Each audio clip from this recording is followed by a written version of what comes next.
გამარჯობა, ეთერშია გადაცემა აპოლიტიკური კოდი YouTube პლატფორმაზე მისმინე, გამოგვყევით Facebook-ზე, TikTok-ზე, Instagram-ზე, გვისმინეთ, გვიყურეთ, ვეცდებით ვიყოთ თქვენთვის საინტერესო. დღეს გადაცემის სტუმრები იქნებიან ისტორიკოსი გუბა სანიკიძე და პოლიტიკოსი ლევან სანიკიძე, მამაშვილი. მოგესალმებით. მოგესალმებით. დიდი მადლობა სტუმრობისთვის. პირიქით მადლობა შენ შესაძლებლობისთვის.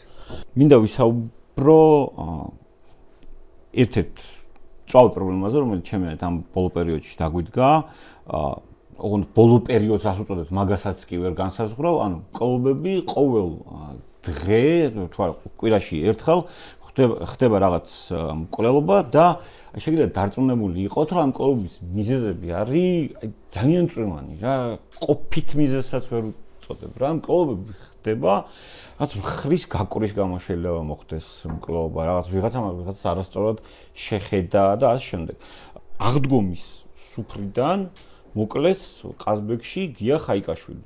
რა, რომ ნახო მე ეს კომენტარები ნახო ამ ბიჭზე რაც წერება, გული მოგიკვდება რა, ძალიან კარგი ადამიანი მოკლეს. და წარმოვიდგინე ხა თან ეს ხდება აღდგომის სუფრიდან, ხო ხა აღდგომის მნიშვნელობა ოდნავ თუ მაინც გესმის და რაღაც ოდნავ მაინც თავს ქრისტიანად თვლი იქიდან როგორ უნდა მიხვიდე რაღაცა წვრილმანი შეპასუხების გამო იქამდე რომ ადამიანი გამოიყვანო დანით დაჩახო და მოკლა ხო თუ გახსოვთ ვარკეთილში მოხდა თუ არ ვცდები იანვარში თუ თებერვალში კიდე მკვლელობა ეხარებას სამი სპეცნაზელი რო არის გარეული რომლებიც არავის დაუშჩია მოკლედ ერთ-ერთი სპეცნაზრაზმელის ძმას მოუვიდა კონფლიქტი ვარკეთილში გუბანში ეს ძმა და მისი ორი მეგობარი დაიბარა და ნუ მოკლეს ბიჭი და მძიმედ დაჭრეს მამამისი რა მამას ჩაკლეს ეს შვილი ხელში და კონფლიქტი საიდან დაიწყო იცით გარდაცვლილმა თავის მეგობარს გადასძახა ბიჭო ამას არ ვიცი ამ სხვა ტიპებმა როგორ მიიღეს თავიანთ თავზე რა მაგრამ აი ამას მოყვა მკვლელობა და დაჭრა ხო რო აი ბიჭოდან წამოვიდა შარი რა ეხლა რო ვიღოთ სხვა ისინი მკვლელობას გიორგი შაქარაშვილის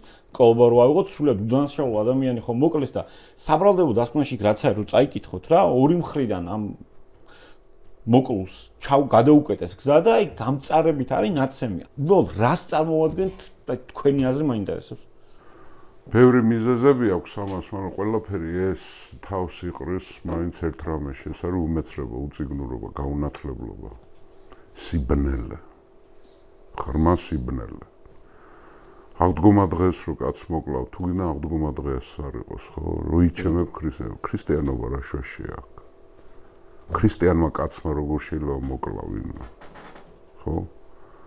უფალი გვასწავლის მაცხოვარ ჩვენი რომ მტერი გიყვარდეს შენი.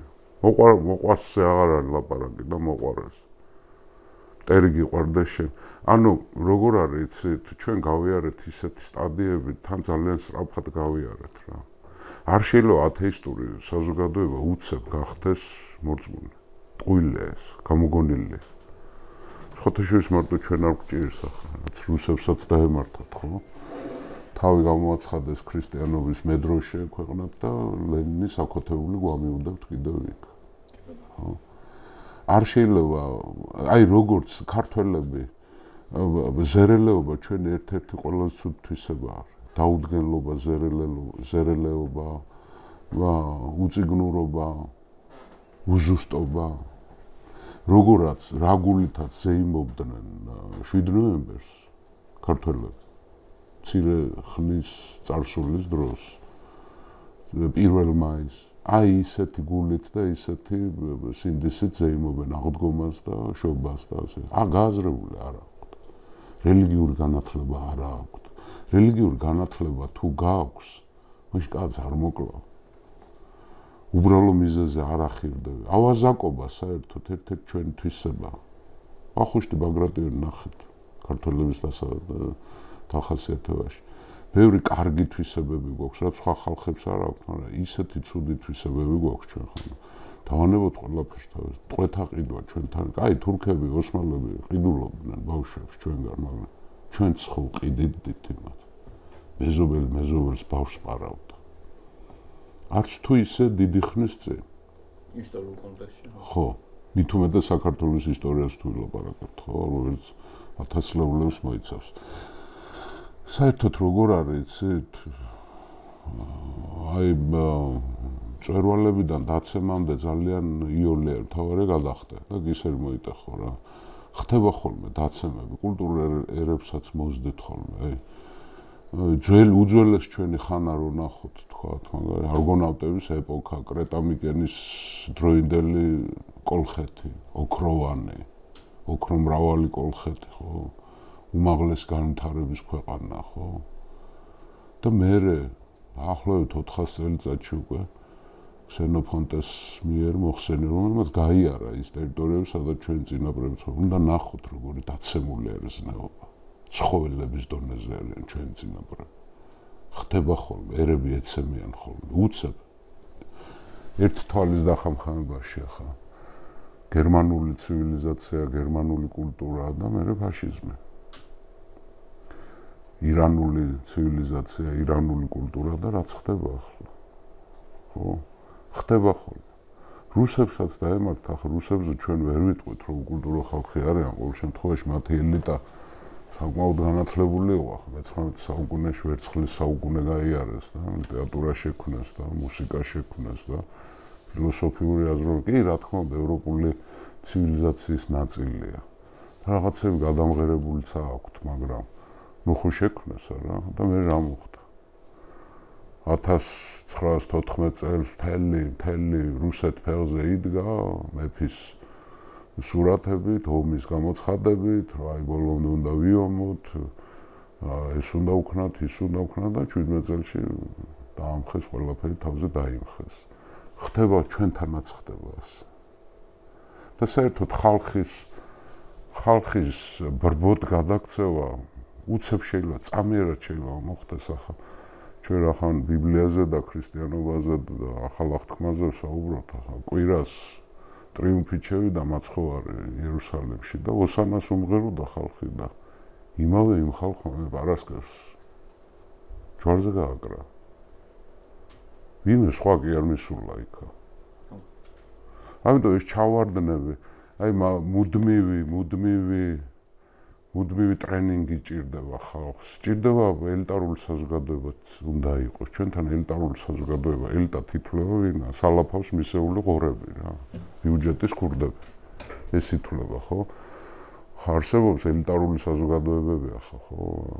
ბრიტანეთში ძველი არისტოკრატია იყო, რაღაცა თურქეთში სამხედრო ელიტა იყო, ინდოეთში კასტებია, რაღაცა ჩვენ არაფერი აღარ აქვს რა. ჩვენთან ელიტის ნაწილი, ჭალებში ელიტის ნაწილი ხდება ნებისმიერ ბოგანო. ვინც ერთ-ორ კაპიკს მოიპარავს. ხო? და დაცემა ეს უწიგნურობის ბრალი, აღდგომა დღეს იკრიბებიან. ახლა ვინ უნდა ასწავლოს, ხო, რელიგია უნდა ასწავლოს მღვდელმა, სასულიერო პირმა. თვითონ ის სასულიერო პირების მნიშვნელოვანი ნაწილი გაუნათლებელია. ნუ ახლა მე შემიძლია გითხრათ, რომ წიგნი არსებობს და ახალი აღთქმა არსებობს, შეიძლება წაიკითხო, ხო? არ გითხულობენ. ხო, არის საშუალება რომ გაეცნო, ესეც არ არის რომ არ ქონდა საშუალება. მეორე მხრივ მე პირადად რასაც ხედავ, ხო, ვერ ვიტყვი ხო წახალისება, მაგრამ როდესაც ხდება დაუსაბუთებლად სიტყვაზე ციხეებიდან ვიღაცების გამოშვება და ასე შემდეგ, ანუ იგივე ხა კრიმინალური პოლიტიკა რო ავიღოთ ჩვენი ქვეყნის რა, პირადად ერთი რასაც დაუჭერდე მე უპირობოდ მხარს კოლობაზე საშერის გამკაცრებას რა ყველა ვარიანტი ანუ აუცილებელი არა რომ მაინც და მაინც ჩამსხვრეული ფანჯრების თეორიის აპოლოგეტი იყო რა მაგრამ პირობითად რო ავიღოთ აი თეორიული სიტუაცია შეიძლება რომ 18 წლის ასაკში მოკლა კაცი წახვიდე და 10 წლის მერე გამოხვიდე 28 წლის ასაკში კიდე სხვა მოკლა 40 წლის ასაკში კიდე გამოხვიდე და კიდე მოკლა ანუ ერთ ადამიანს შეუძლია რაღაცა 4 ადამიანი თავის ცხოვრების განმავლობაში შეიწიროს ესე 10 წლიანი პერიოდებით რა ყოფილა შემთხვევები რომ გამოსულა ყოლობაზე ნასამართლები პირი და ჩაუდენია ყოლობა რა და მე სასჯელსაც რო გადახედავ დავუშვათ ხა 40 წლის ადამიანს რო გამოუშვებენ 20 წელიწადში 60 წლის ადამიანსაც შეუძლია ხა ციხეში ვერ სწორდება ხო არა გქონდა ხა ესეთი პენტენციალური სისტემა ნორვეგიასავით რომ ვაიმე იქიდან გამოსწორების რამე დიდი იმედი და შანსი გქონდეს რა ტრადიცია ჭირდება ამას ახლა ნორვეგიას და შვედეთს და სკანდინავიელებს როცა იქ შეთანხმებებითი არის სული მათ ხო ჩვენ შეთანხმებების კულტურა არა გვაქვს ორი ძმა ვერ თანხმდება ვერაფერს თუ მტრად მოეკიდენ ერთმანეთს ჩვენ ამისი კულტურა არ აქვს, კომპრომისების კულტურა ქართველებში არ არის. მეორე ძალიან დიდი მინუსი, ჩვენ არ ვცემთ პატივს კანონს. რატომ? ამას ობიექტური მიზეზიც აქვს. იმიტომ კანონებს ჩვენ აზრს არ ვწერდით, სხვა გვიწერდა. სხვა სახელმწიფოების კანონების ქვეშ ცხოვრობდით ჩვენ. იშვიათად იყო ქართული კანონები, როცა ქონდა, ხო? განსაკუთრებით ბოლო 6 საუკუნე ქართული კანონები ჩვენთან არ მოქმედებდა. ამიტომ უპატივცემულობა კანონის მიმართ როგორც ადამიანის მხრიდან, ისე ხელისუფლების მხრიდან. კომპლექსურია ეს ყველაფერი, მაგრამ საბოლოო ჯამში აი მოკლედ და უკვე მოვისმენ უკვე სხვა მოსაზრებებსაც კომპლექსურად რო ავიღოთ, ეს ყველაფერი არის გაუნათლებლობის ბრალი. მე შენს ფიქრობ, იმიტომ რომ აი სამი ადამიანი როგორც გარკვეულწილად მაინც სხვა თაობებს ვეკუთვნით რა. ხო, ან სხვანაირად შეიძლება უყურებდეთ ამ ყველაფერს. ნუ ახლა ზოგადად და გლობალურად ბუნებრივი არ განათლებულ საზოგადოებაში ბევრად უფრო ნაკლები ალბათობა არის, რომ მსგავსი შემთხვევები დაფიქსირდეს, ეს არ გამორიცხავს რომ არ მოხდეს, მაგრამ თავარი არის აქ ორი პირია, ხო? ერთი არის როგორ იქცევა სახელმწიფო ესეთ ვითარებაში და რას აკეთებს იმისთვის, რომ ეს არ მოხდეს. და რა პოლიტიკა აქვს, როგორც საგანმანათლებლო პოლიტიკა, როგორც სისხლის სამართლის პოლიტიკა, როგორც მართლმსაჯულების პოლიტიკა და მეორე არის თვითონ საზოგადოება როგორ იქცევა. მოდი დავიწყოთ ჯერ სახელმწიფოდ. დღევანდელი ქართული სახელმწიფოს კრიმინალთან მიმართებაში დამოკიდებულება საუკეთესოდ ჩანს საარჩევნო უბანთან, სადაც ერთად დგანან პოლიციელები, ერთად დგანან ძველი ბიჭები და აყალბებენ ამ არჩევნებს. აი აბსოლუტურ თანამშრომლობაში არიან, სიმბიოზში არიან, აქციებზე აი შავნიღბიანი ხალხი რო გვარბევს. ნახევარი არის ქუჩიდან წამოსული, გადაცმული ძველი ბიჭები, რომელთანაც ხელისუფლება ვალშია, სხვანაირი ქცევა. ბოდი, ერთ წამით უნდა შეგაწყვეტო, უბრალოდ ძველ ბიჭობაში როგორ ჯდება, აი ეს გამოგიჩნდა. ეგ კიდე სხვა ამბავია, ნუ აი როგორც ის ქრისტიანობაში ისე. ხო, აი ისე ჯდება ეს ძველ ბიჭობაში.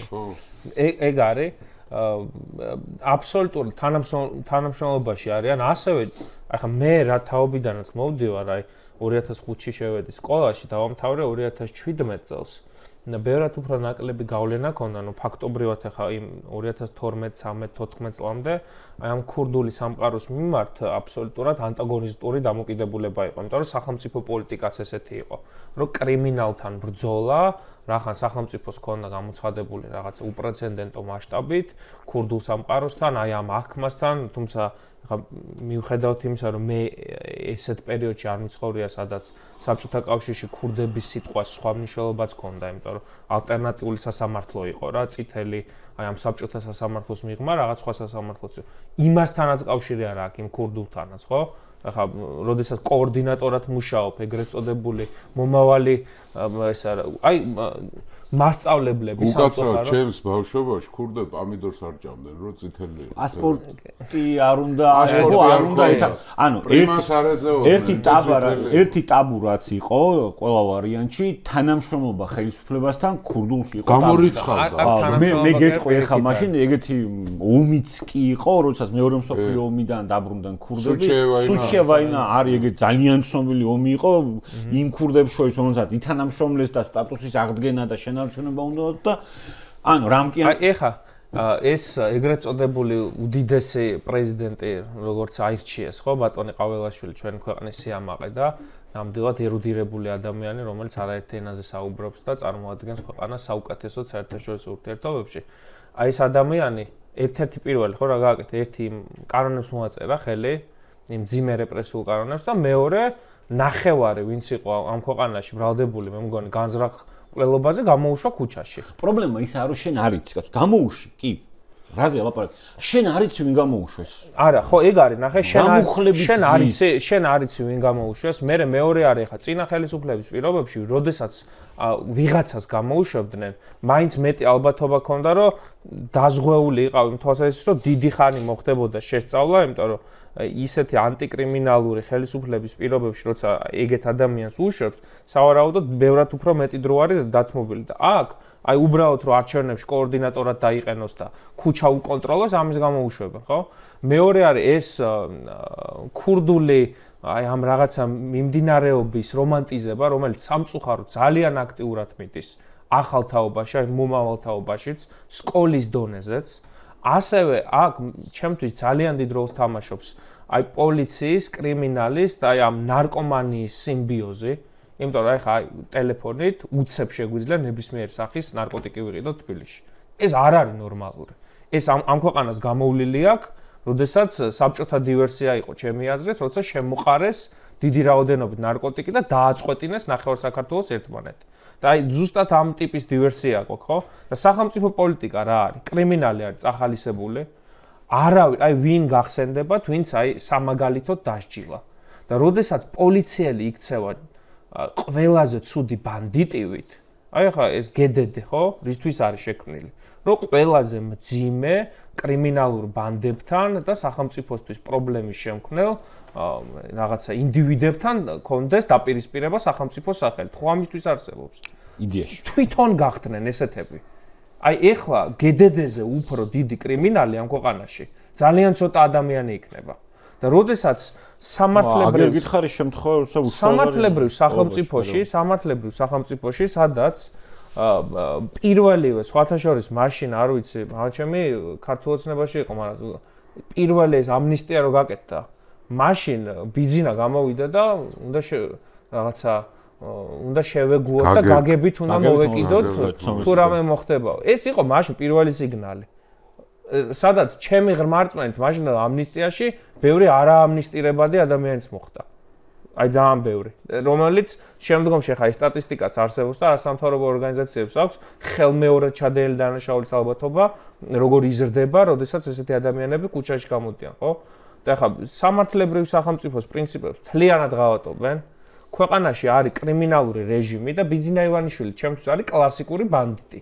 როგორც აი რუსეთში რა წესებითაც თამაშობდა, ზუსტად იგივე წესებს ამკვიდრებს ამ ქვეყანაშიც და მან კრიმინალს ძალიან დიდი როლი აქვს. იმიტომ რომ რასაც ქართული ოცნების აგიტატორი ვეღარ აკეთებს, უნდა გააკეთოს ძველი ბიჭით. და მე ეს ვალი გადასახდელი აქვს. ჩვენ აი ამ 4 წლიან პერიოდში ივანიშვილი ვალს უხდის ამ ბიჭებს. აი ლევან უბრალოდ მან რა არის, იცი რომ ამ ვალს შეიძლება კონდეს გასტუმრების მრავალი ფორმა, მაგრამ სამწუხაროდ ქართული საზოგადოება და ჩვენი ხალხი ამ ვალს ვიხდით უკვე ჩვენი სისხლით და ხორცს ადამიანები კვდებიან აი სრულიად უაზრო სიტუაციებში საზოგადოებაზე, რასაც ვამბობდი, ხა საზოგადოების ნაწილს დავანებოთ ქართულ ოცნებას და სახელმწიფოს და შსსრ თვითონ კრიმინალური ორგანიზაცია გახდა და სუსი რომ მარტო ადამიანის პირადი ცხოვრების შესწავლით და რუსების გამასპინძლებით არის დაკავებული, მაგრამ მეორე აი მენტალობაშიც ხა როდესაც ესეთი სოციალური გაჭირვება აქვს ქვეყანაში, როდესაც უპერსპექტივობის ტოტალური განცდა, როდესაც ესეთი ხელმისაწვდომი არის ნარკოტიკი და როდესაც აღზრდის პრობლემა აქვს. ანუ საქართველოში ამ ორ ცნებას შორის მნიშვნელოვან განსხვავებას ბევრი ვერ ხედავს. ერთი არის გაზრდა, მეორე არის აღზრდა. აღზრდის პრობლემა ამ ქვეყანაში სერიოზულად დგას. იმიტომ რომ რაღაცა თუ გინდა ჩემ თაობაში, შემდეგ თაობაში, წინა თაობაშიც ხშირად მინახავს, რომ აი რომანტიზებული აგრესიული ბავშვი. რომ აი რაღაცა ვიღაცას შეაგინე мама აი ვიღაცას ომკიცეს ხო არ ჩაგრავენ შენ სკოლაში ხო ჩაგრავ აკეთ ანუ ეს რომანტიზებულია დღესაც სპორტი აი სამწუხაროდ ეს არის რა სპორტი რომელიც უნდა ყვებავდეს და პირიქით აი ამის გაწოვას ახდენდეს ახლა სპორტიც არის ესთვის ზონდერ ბრიგადების წარმოების მანქანები არის ეს ფედერაციები თუ რაღაც ოლიმპიურ წარმატებას ვერ მიაღწია ან შეიძლება მიაღწიოთ თან ოლიმპიელიც იყო და ზონდერიც ეგეც სამწუხაროდ ახლა მე ყველაზე არ ვამბობ ახლა საბედნიეროდ მეც პირადადაც ვიცნობ მაგრამ განსაკუთრებით რაღაცა ეს ჭიდაობის და ძალისმიერი სპორტების ფედერაციების არა გუნდური სხვათაშე ამას გაუსვათ კი რაგბიზე ნაკლები აი გუნდური სპორტებში გუნდურ უკაცრავად გუნდურ აი დაკვირვებული გუნდურ სპორტში ვინც არის ხო სადაც გუნდები თამაშობენ იქ არ არის ასეთი ისა რა ქვია კონფორმიზმი დამყარ აი ინდივიდუალური რაც არის ხო ძიმე ათლეტიკა თქვა ჭიდაობა კრივი აი ესენი არიან რა უმეტესად ეგ სპორტში შევშოთ აგრესიის ის დონე რა რაც ჩვენ საზოგადოებაში არის რა აი სერიოზ მექსიკიდან არგენტინამდე მაქვს მოვლილი უშუაიადან მოვლილი მაქვს არგენტინა ბრაზილიის მაგრამ სოფლები და რიო გრანდედან ცხოვარ მიწამ არა გუბა აი უშუაიადან იქამდე აი რიუგზაკით და მიუვალ სოფლებში რა ფაველებში ხარ აი უყურე უარეს ადგილებში პრინციპში ტურებზე რო დადიან ის კი არა რო შევსულ ღარიბ სოფლებში ფაულას აზუძახიან ხო კრიმინალიზაცია ბევრი და სიღარიბე რა ანუ ბევრ ადგილას ხო რა, ყოფია ეგეთ ადგილებს, სადაც შესვლა ეშინიათ, ჩასვლა ეშინიათ და ასე შემდეგ, რა მქონდა შესაძლებლობა, თან ახლა ენა რო იცი, ცოტა უფრო მისახა რა, სხვანაირად არ შემხვედრია ეს აგრესიის ის დონე რა. ანუ პირობითად ახლა მე რომ მუშაობდი საელჩოში, რამდენიმე ვინ ჩამოვიდა, იმათ უთხარი რომ აი რიოში რომ ჩამოდიხარ, გთხოვ რომ ფული არ ამარიაჟო, ოქროს სამკაულები და რაღაცეები არ კონდეს, მე ზოგადად არაფერს სამკაულები არ მიკეთია, არ მიყვარს, მაგრამ ეხლა ერთი ახლობელი გოგო იყო ჩამოსული, ვიღაც ძმაკაცი იყო ჩამოსული და ყოველს ვეუბნები რომ აი ეს არ კონდეს რა, მაგრამ იქ რიოში ფულის გამო ხო შეიძლება ვიღაცა დაგაგდეს. იმიტომ რომ იმას უჭირს იმისთვის ის ოქროს სამკაული რაღაც 1 თუ 2 დღის საჭმელია და ასე შემდეგ რა. მაგრამ აი უმიზეზოდ წყალებში ხარის გაკვრით ორი მკვლელობა ვიცი მხრის გაკვრვის გამო. ერთი არის 2009-ში მიშას დროს მომხდარი, ამიტომ მაგას ვამბობ, აი ეს აგრესიის დონე სულ არის, ესე იგი ჩვენ ხალხში რა ჯანდაბა გვჭირს, რომ ორი მკვლელობა როგორ უნდა ვიცოდე მხრის გაკვრვის გამო. აი ჩვეულებრივ მხრის გაკვრვის გამო ერთი სიტუაცია მხრის გაკვირიდან მკვლელობი დასულა დაახლოებით 2 წუთში. ერთმა მეორე შეაგინა, მე ამან რატომ აგინებ თუ რაღაცა და დასულა მკვლელობით. აი 2 წუთში. ხო, ეგეთ რაღაც არ ხდება რა. აი მან ხო აგრესია არ არის. სხვათა შორის. არც სუფრაზე იქაც რაღაცა დალევენ ლუდს რაღაცა ერთობიან, იცეკვებენ, იმხიარულებენ მორჩა. 2 წლის წინ, სადაც ხარაგავის რაიონში იყო მკვლელობა, მარიამობის თუ რაღაცა სუფრა იყო. გია ხაიკაშვილი რომ მოკლეს ყაზბეგში ხო ვახსენე? აი ხო 1 კვირის წინ რაღაცა სუფრა იყო სადაც გორის რაიონში თუ ხაშურში, იქაც 3 კაცის დაჭრით დასულდა. ანუ აი ნებისმიერ ყოფილ სიტუაციაში კლავთ ერთმანეთს. მან მე ეგეთ რაღაცას დავამატებდი, რომ ამ ქვეყანაში არ არსებობს აი თვით დამკვიდრების შესაძლებლობა კომპლექსები რაღაცა კონკურენციის გზით. აი მაგალითად შევეჯიბროთ ვინ უფრო ძლიერია სპორტში, ვინ უფრო უკეთ იცის ვიღაცას რაღაც ოდნა აქვს, ვიღაცა ამით უფრო მეტ თანხას გამოიმუშავებს. ანუ ველი რომ ერთმანეთს შევეჯიბროთ არ არის. გარდა იმისა, რომ აი საკუთარ იდენტობას, საკუთარ შინაგან ეგოს რაღაც დიდი მასა ამ ქვეყანაში მხოლოდ და მხოლოდ იკმაყოფილებს ძალადობით. ეხლა ეგენი არიან ადამიანები, შენ როგორ სეგმენტზეც საუბრობ. უმეტესად არიან ისეთები, ვინც ოჯახში ძალადობს, ცოლზე აქვს აგრესია, შულზე აქვს აგრესია. თავის დროზე მამამისი მასზე ძალადობდა. აი ეს არის რა, ანუ საკუთარ ეგოს იკმაყოფილებს უმეტესად ფიზიკური ანგარიშწორებით, მორალური შეურაცხყოფის მიყენებით, აი ტერორის მხოლოდ ტერორით შეუძლია საკუთარი ძლიერების წარმოჩენა. ანუ ის რომ კონკურენციაში ვერ შედის, ფინანსურად სტაბილური რო არ არის, განათლება რო არ აქვს, ლუზერია. აი სწორი სიტყვა. ამ ქვეყანაში დიდი მასა დაგროვდა ესეთ საზოგადოების, რომელიც არის ლუზერი, რომელიც როგორც წესი ზის დედამისის გამოგზავნილ ემიგრაციულ თანხაზე იცვამს, შეიძლება დედამისი დიდი ალბათობით არის ოპოზიციის მხარდამჭერი, თვითონ არის კოცი, უმეტესად არის რაღაც მიდრეკილება აქვს, რომ ნარკოტიკი იყიდოს, ნუ მინიმუმ მარიხუანას მუდმივი მომხმარებელი იყოს, თავის ძმაბიჭებში ამტკიცოს, რომ არის უდიდესი პატრიოტი, მაგრამ ეშინოდეს რუსის გაგონების ყველანაირ მიმართულებით, აყენებდეს მხოლოდ და მხოლოდ შეურაცხყოფას სუსტს. ოღონ თვითონ არჩევს რა, შეიძლება ის სუსტი არ იყოს მასზე, მაგრამ აი წარმოდგენით არის, რომ ის მასზე სუსტია და აი მხოლოდ ამით იკმაყოფილებს საკუთარ შინაგან სამყაროს, რომელიც არის აბსოლუტურად დამახინჯებული და ისევ მივდივართ იქამდე, რომ ეს გაუნათლებელი ადამიანის სენია. მეტი არაფრის არ არის. მერე ასევე არის ის, რომ უმეტესად ეს ხალხი მაინც ურბანულ სივრცეში არის, თბილისში მოქცეული, ახლა საღამოს მე არ დაგიმალავთ რა. თუ კი არ ხარ დიდ შენ სამეგობრო წრესთან ერთად, აი ისეთ თავშეყრის ადგილზე მისვლა არის სახიფათო თბილისში უკვე. იმიტომ რომ იქ არიან ესეთი ადამიანები, რომლებსაც საკუთარი ეგოს დაკმაყოფილება განსაკუთრებით ეს ქართული სიმთვრალე არ ვიცი ჩვენ გვჭირს. ეს თუ აი სუფრაზე რომ მიდიხარ, უნდა მიხვდე რომ აი თუ უცხო ოჯახში ხარ რა და უცხო ადამიანებთან ხარ, 3-4 ჭიქის მერე უნდა წამოხვიდე, იმიტომ რომ ან საერთოდ არ მიხვიდე. ან საერთოდ არ უნდა მიხვიდე და თუ დიდ სამეგობროსთან ერთად არ ხარ მისული. ანუ იქ ხო ჯერ ესეთი მუდმივად დაძაბულ მდგომარეობაში ყოფი ხალხია მთვრალი. რომელიც კიდევ უფრო სახიფათოა. ან ისეთი ხალხი, რომელსაც აქვს იმის განცდა, რომ რაღაცას ჩაიდეს და არ დასჯია, ან ვერ დასჯია. ეხლა შენ რაც ახსენე რა. 2 დღის წინ თუ რატის ბარი, რა. კიდე ერთ მკვლობა. ერთი დღის წინ. ანუ, ხო. 19 წლის ბიჭს გამოჭრს ყელი, რა. ერთ-ერთ ყველაზე ტურისტულ ადგილას.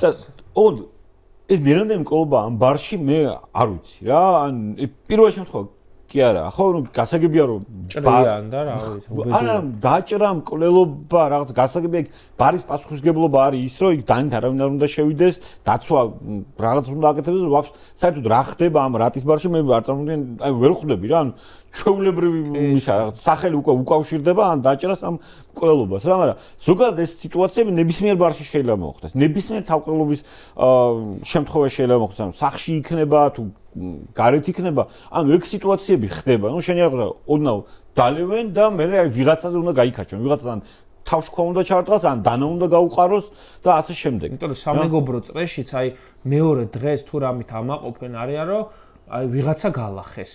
აი იქაც ახლა ის ზონდერები, ხო? არის იქ კრიმინალური პოლიცია, აი აქციის დარბევის დროს, ხო? კრიმინალური პოლიცია, საპატრულო პოლიცია.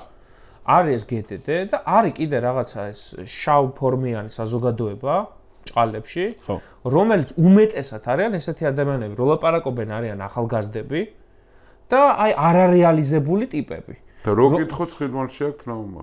არა, ეგ კიდე არარეალიზებული ტიპები. 25 წლის ტიპი და დაყენებული აქვს, აი, უნდა უთხრათ, მომიტიგე მე ცხინვალში ვარ. სად არის? რომლებსაც მიზიომა ცხინვალში ახლა უკრაინაშიო. რომლებსაც აქვს აი როგორი კომპლექსები. უცხოენები არის, აი რო იძახიან რა, ის როგორც წესი ეს ხალხი არის, ვისაც ევროპა არ უნდა. იმიტომ არ უნდა ევროპა, რომ იქ საკუთარ თავს ვერ ნახავს, ვერ ასდროს რა. თუ საკუთარ თავზე არ იმუშავე, ცოდნა არ მიიღე, ენერგია, თან უსაქმურები არიან, როგორც წესი ტოტალური. აი არ მახსოვს, რომ აი ვიღაცა ეგეთი მუშაობდეს და რაღაცის შემქმნელი იყოს და ანუ ამ ადამიანებს ყველაფერი, სადაც კონკურენცია, სადაც შრომა ჭირდება და ცოტა გონებაზე წიხლის მიჭერა ყველაფერი ეზიზღებათ. აი მათი მოდუს ოპერანდი არის ზიზღი. ხო, მაგრამ ეს სხვათა შორის საბჭოთა სკოლებში, არ ვიცი ახლა დღევანდელ სკოლებში როგორ საბჭოთა სკოლების დროს ხუთოსნები ეზიზღებოდა თოროსნებს და სამოსნებს. საყოველთაოდ მიღებული სცენა იყო ესა, რომ აი მაგალითად იყო სკოლები, მაგალითად ისეთი ძველბიჭური სკოლები, სადაც გავკვეთილი თუ იცოდე არ უნდა მოგეყოლა, ხუთიანი არ უნდა მიგეყო. იმიტომ რომ სხვას არ გატყდომოდა, მოდი. ხო რა. რა? არ უნდა მოგეყოლა. აი ხუთოსნების სიძულვილი. კარგი სიძულვილი. განათლების სიძულვილი. ეს არის ბოგანოების. მაგრამ უყურე საბოლოო ჯამში გუბაზე აი ჩვენი პრობლემაა ეს როგორც საზოგადოების ყოველთვის უფრო მეტია. მაგრამ ამავდროულად რა არის, იცი რომ აი რო ერთ სამი თუ შევეშვათ კრიმინალს და ასე შემდეგ, ხო? ყველაფერი ოჯახიდან მოდის, ოჯახით საზოგადოების ნაწილია, ბუნებრივია რა არის საზოგადოება, თორე ოჯახების ერთობლიობა, ხო? ანუ ჩვენ საზოგადოებაში, არც ვის შევადარო, შეიძლება ბერძნებს შეადარო ყველაზე მეტად ევროპელებიდან რა, ანუ ჩვენ საზოგადოებაში იმის მიუხედავად, რომ მართლა ამდენი მკვლობა ხდება და მოდი ჩვენ პრობლემებზე დავფიქრდეთ და ასე შემდეგ, სულ არის რაღაცა ზეაღმატებულობის შეგრძნება, რომ აი ყველაზე მაგრები, ყველაზე ისეთები, ხო აი ბერძნებს აქვთ იგივე შეგრძნება, რომ რა კი 2000 წლის წინ პირობითად არისტოტელე, პლატონი და სოკრატე იყვნენ და ასე შემდეგ, ამიტომ გერმანელს შეუძლია უთხრას, რომ შენ ვინახარ, რას მელაპარაკები, შენი წინაპარი 2000 წლის წინ საერთოდ სად იყო? ხო? არა, ეგ ხომ სტარი მიდგომაა, რომ რამ მნიშვნელობა აქვს? ჩემი წინაპარი შეიძლება 2000 წლის წინ მართლა სიტყვა ბარბაროსები ზუსტად მაგათ უძახდნენ. ხო, ანუ ევროპა, კლასიკური ევროპის ნაწილი ჩვენ ვართ. მართლა ამ ტერიტორიაზე იყო ის, რასაც ეწოდა შემდგომში ევროპა, საიდანაც წამოვიდა ევროპა, მაგრამ ის რომ იმის წინაპარი 2000 წლის წინ არაფერს წარმოადგენდა, მაძლევს მე ეხლა უფლებას რა ესე განცხრომაში ვიყო და აუ რაღაც არც მაგ პოზიციაში არ არიან ძლიერები ახლა. ბერძენი როცა ამბობს რომ აი მე ჩემგან მოითმინეთ ყველაფერი, იმიტომ რომ არისტოტელე და პლატონი და სოკრატე მყავდა და ალექსანდრე მაკედონელი მყავდა, ნუ რაღაცა მაინც იცის იმან. მაგრამ ქართველი რო ამბობს რომ აი მე ყველაზე მაგარი ვეფხისტყაოსანი მაქვს დაწერილი და რაღაც და წაკითხული არ არის, გაგებული არ აქვს. რისთვის იბრიქება არ იცის. საბოლოო ჯამში საშუალო არითმეტიკული ქართველის ცნობიერი თავის ისტორიაზე არის კინოფილმი ბაშიაჩუკი, კიდე რომელი, გიორგი სააკაძე, სტალინის გადაღებული და რა ვიცი რა, ერთი ორი რაღაცა რა. მეტი აფერი არ იცის. არა და ქართველების 90% გონია რომ ბაშიაჩუკი არსებობდა. ეს აკაკი წერეთელმა მოიგონა. მაშინ რუსეთის იმპერიაში პრობლემა ჰქონდა ერთიანობის, დასავლეთ საქართველოს და აღმოსავლეთ საქართველოს ჰქონდა ამის პრობლემა რა. ხო და გამოიგონა იმერელი გმირი აკაკი. ხო, ახლა დიდი კაცი იყო აკაკი ხო და არა მარტო ამისთვის თორნიკე ერისთავი გააცოცხლა. ვინ იცოდა თორნიკე?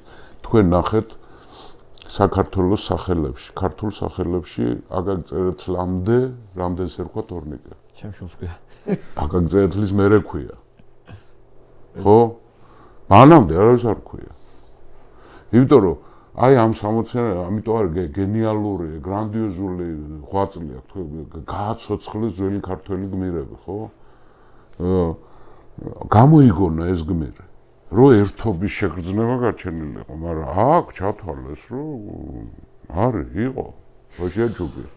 მე ის მომისმენი ახლა ერთ-ერთ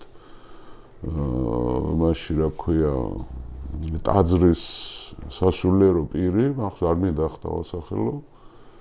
ვიყავი იქა დასავლეთ საქართველოს ერთ-ერთ ტაძარში, შევესწარი ბავშვების ექსკურსია იყო. და მღვდელი ეუბნება მას ბავშვებს, რომ ბაშიაჩუკი ჩვენ ხომ მივეცით იმგანს ხო ვაჩუქეთ, ჩვენ ვარ ყოფილიყავით ვეფერს ვერ ზამდნენ მაგერნე. ამნაირ რაღაცა მოვისმინე. ერე ბავშვები რო წავიდნენ უთხარ, მე უთხარი შენ რეებს არ აკუნებ აქ რა. რას ელაპარაკები ამ ბავშვებს? რას ასწავლე? რომ ჩვენ იმათ ჯობი ვართ? ლიხს ამერეთი და ლიხს იმერეთი. ამნაირებს შეხვდები რა. აქეთაც შეხვდები, იქეთაც.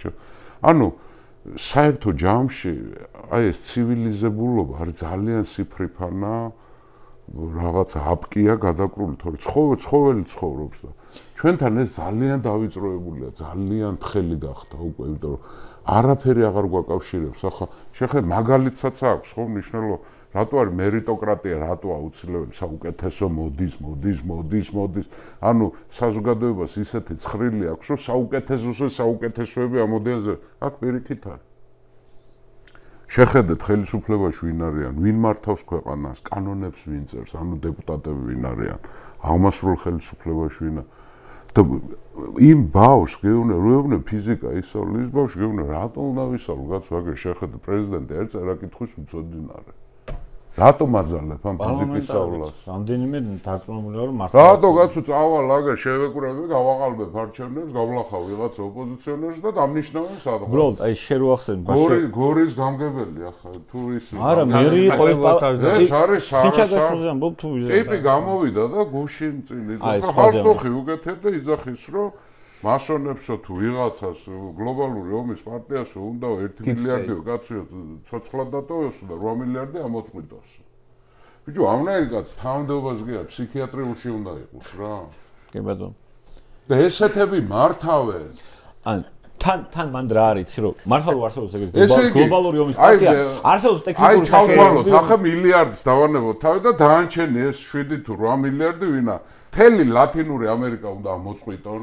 მთელი აფრიკა უნდა ამოწყვიტონ, მთელი აზია უნდა ამოწყვიტონ, ჩინეთი უნდა ამოწყვიტონ და ეს ამგენმა არიციან და ამან გამოიცნო გორელა. არა, ამან ხო გამოიცნო, ეს ხო გენიოსია, მაგრამ უყურე, ატომური იარაღი არსებობს, ან დღეს არსებული ატომური იარაღის მარაგის სავსებით საკმარისია რომ კაცობრიობა განაცხადოს. ასე დასაკლავი საქონელივით არიან ჩინელები, ინდოელები, აფრიკელები, ლათინური ამერიკა ბიძინავ და ამ გორელმა მიარგო. არა, ესენი უშლიან ხელს, ხო ესე გამოდის, მაგრამ აი რა არის იცი, შენ რო ახსენებდი ბაშიაჩუკს რო ახსენებდი შენ რა, ბაშიაჩუკამდე მისვლა არ გინდა რა.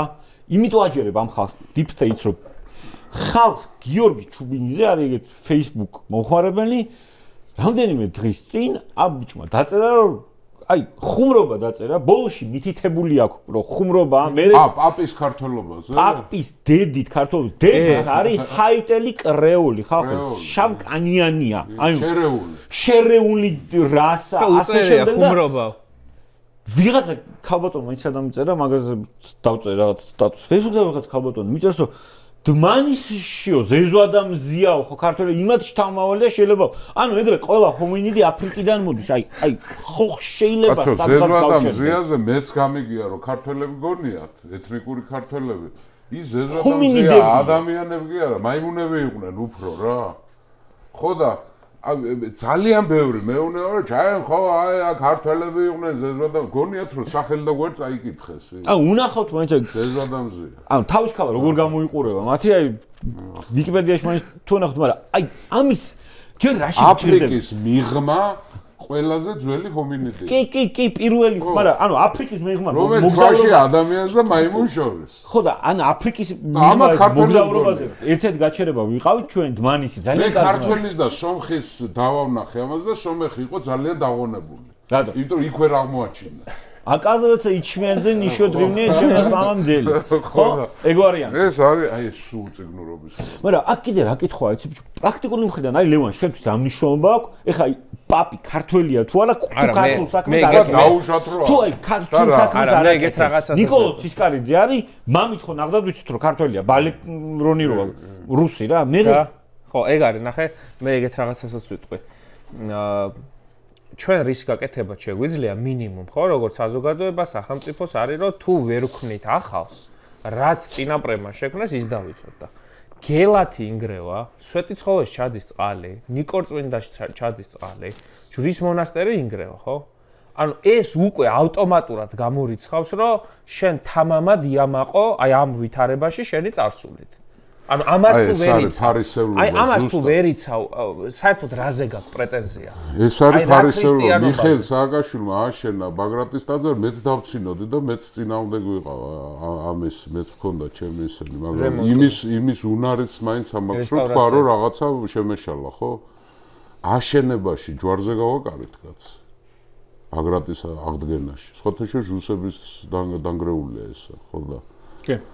აგერ გელათი და გელათი რა დღეშია, ხო? აი იგივე ხალხი, ვინც მაშინ ამ ნეჭგვაზე იყო, ხო? რატო არ იღება? არა, ეხლა იქაც ძირგავარდნილი ფარისევლებია. არა, ეხაც ქუთაისში, სადაც ამ არჩევნებში განსაკუთრებით დიდი როლი ქონდა კრიმინალს. აი რომ მიხვიდე და რომ ეუბნები, რომ აი ქართველობას გვართმევთ თქვენ და ევროპა არის უბედურება და რაღაცა, სადაც ნახევარი ქუთაისი უბრალოდ თავს ირჩევს ევროპაში სიარულით რა, აქაც ფარისევლები არიან. რო ეუბნები აი ეგეთ მოკრიმინალურ ტიპებს რა, რომ ქრისტიანობის დაცვა იწყება აი ეგერ აი გელათი რო ჩანს, იმას რატო არ იცავ? მიხედავენ კაცო მაგას. ანუ კიდე სხვისი მისახედია. აი ქართველობა გასაკეთებელი. აი რა არის ქართველობა? ეგ კიდე ცალკე ფენომენია. მოდი ასეთი რამე მე დავსვამ შეკითხვას, ახლა ჩვენ ტელემაყურებელს დავუსვამ. ძვირფასო მეგობრებო, იყო ასეთ დიდი კომპოზიტორი, სიტყვაზე მომაქვს ახლა უცებ უგონებაში, დიდი რუსი კომპოზიტორი ბოროდინი, რომელიც იყო ეთნიკური ქართველი, გედევანიშვილი. კი. ბოროდინი ქართველი. არც ქართული იცოდა, აფერი არ იცოდა, არაფერი ქართული, გარეგნობა ქონდა, ნუ აი გაგანია ქართველი. შავგვრევანი ულაშევენ კაც. რუსული კულტურის დიდი წარმომადგენელი. ბოროდინი. ახლა ვიღოთ ხუდია ბორჩალოელი, აზერბაიჯანელი კაცი. ეთნიკურად აზერბაიჯანელი, ერეკლე მეფეს ასეთი ერთგული ხედარი არ ვიცი იშვიათად. ასპინძის ბრძოლაში ღამერო ხიდი აყარეს, ქართველებმა და გაყვეს შუაში ოსმალების ჯარი, ხუდიას დამსახურებაა. აი თქვენთვის ახლა რომ მომჩერები ხართ, ქოცებიც მათ შორის, ხო ვიცი რომ მოგჩერები ხართ რა. მაინც გაგირბით თვალი აქეთ, იქნებ რაღაც სინათლე მაინც გაიგოთ. თქვენთვის რომელი უფრო ქართველია, ის ბოროდინი თუ ხუდია ბორჩალოელი? ჩემთვის გარკვეულია ერთმნიშვნელობა, ბავშვობიდან ვიცით ან ეს. ხუდია ქართველი. არა, ეს ხო, ეგ არის ყველაზე პრიმიტიულია, ეგ ყველაზე პრიმიტიული და პრიმიტიულად უნდა აუხსნა, იმიტომ რომ რო გაურთულებ, მე არა, ისინი ყოფენ ყველაზე პრიმიტიული. გაუნათლებელი ბარბაროსი ადამიანის თვისება არის, რასაც ვერ გებულობს, მე იმის წინააღმდეგ მიდის და კლავს და სპობს და წვავს. აი ძველ ბერძენსა და ძველ ბარბაროს შორის რა სხვაობა? ძველ ბერძენი ახლა რო გადმოიყვანო აქ სტუდიაში დასვა, ნუ გაუკვირდება ეს შუქი. მანქანას რო დაინახებს, გაუკვირდება, მოეწონება, შეიძლება მე დაждდეს და ერთ თვეში ტარება ისწავლოს, მაგრამ ბარბაროსი რო შემოიყვანო ახლა აქ. დალეწო. დალეწავს, აი კუთხეში დაიმალება სიმნელეში და ჯავრით მოკვდება. აი ამაცები. უყურე, ქართველობას თუ კაი მაგალითი მოიყვანე. ეხლა მეორე რაღაცა, აი რაც ისე და ისე განათლების ნაკლებობითაა განპირობებული, აი ქრისტიანობა რო არის, რა? და რაღაც ევროპასთან მიმართება. საიდან შემოვიდა ჩვენთან ქრისტიანობა? ანუ ბიზანტია ამათ გონიათ, რაღაც კატეგორიას ბიზანტია გონია, რომ რაღაც ცალკე იყო. ბიზანტიის იმპერია რო დაეცა 1453 წელს, ეს ითვლება რომის იმპერიის დასასრულად. ანუ რომის იმპერია ითვლება ყველაზე ხანგრძლივ იმპერიად, იმიტომ რომ რეალურად თავს რას ეძახოდნენ? რომეებს ეძახოდნენ. კი ბატონო, რუმი, თურქულად რო ავიღოთ რუმი, ანუ რუმის იმპერია, ხო? ანუ რომულუსიდან და რემუსიდან, ძველი რომიდან ფოთეშორის სულთნები თავის ტიტულატურაში ამბობდნენ რომ კეისრები. კი ბატონო. ხო და ანუ 1453 წლამდე ისინი დასავლურ და ევროპულ სახელმწიფოდ არსებობდნენ რა. დასავლეთ საქართველოს სახელებიც ხო არის ეხლა. სახელები ნახე, რაცო ბერძნები არ არქმევდნენ. აგრაფინა, არისტოტელე, პლატონი. თორნიკე რაც შეიძლება. თორნიკე არის დორნიკე.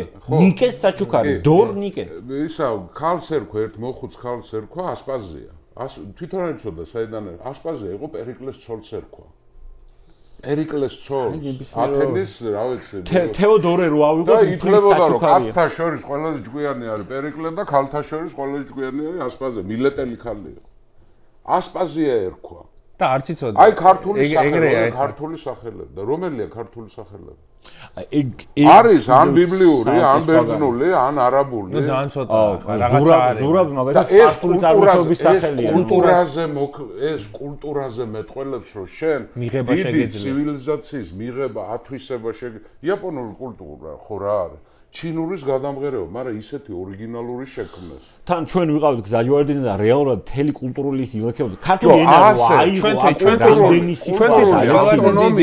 კულტურული ავტონომია აბსოლუტურად რო არავის გავლენა არ ქონია, სულ მომყავს ეს მაგალითი. სანტინელა არის კუნძული ინდოეთის ოკეანეში. ცხოვრობს Sentinel Island რაც არის კი. ტომი რო ცხოვრობს არავის არ უშვებენ, არავით არის გავლენა იქ არ არის, ვინც კი ჩადის კლავენ და ჭამენ ფოთეშორის ინდოელებმა ექსპერიმენტი ჩაატარეს და ჩაუტანეს პლასმასის ჭურჭელი. ყველა ფერის ჭურჭელი დალეწეს, რატომღაც ლურჯი დაიტოვეს. ღორები ჩაუყარეს საკვებად და ეს ღორები დახოცეს და დაასაფლავეს. ადამიანს ჭამენ.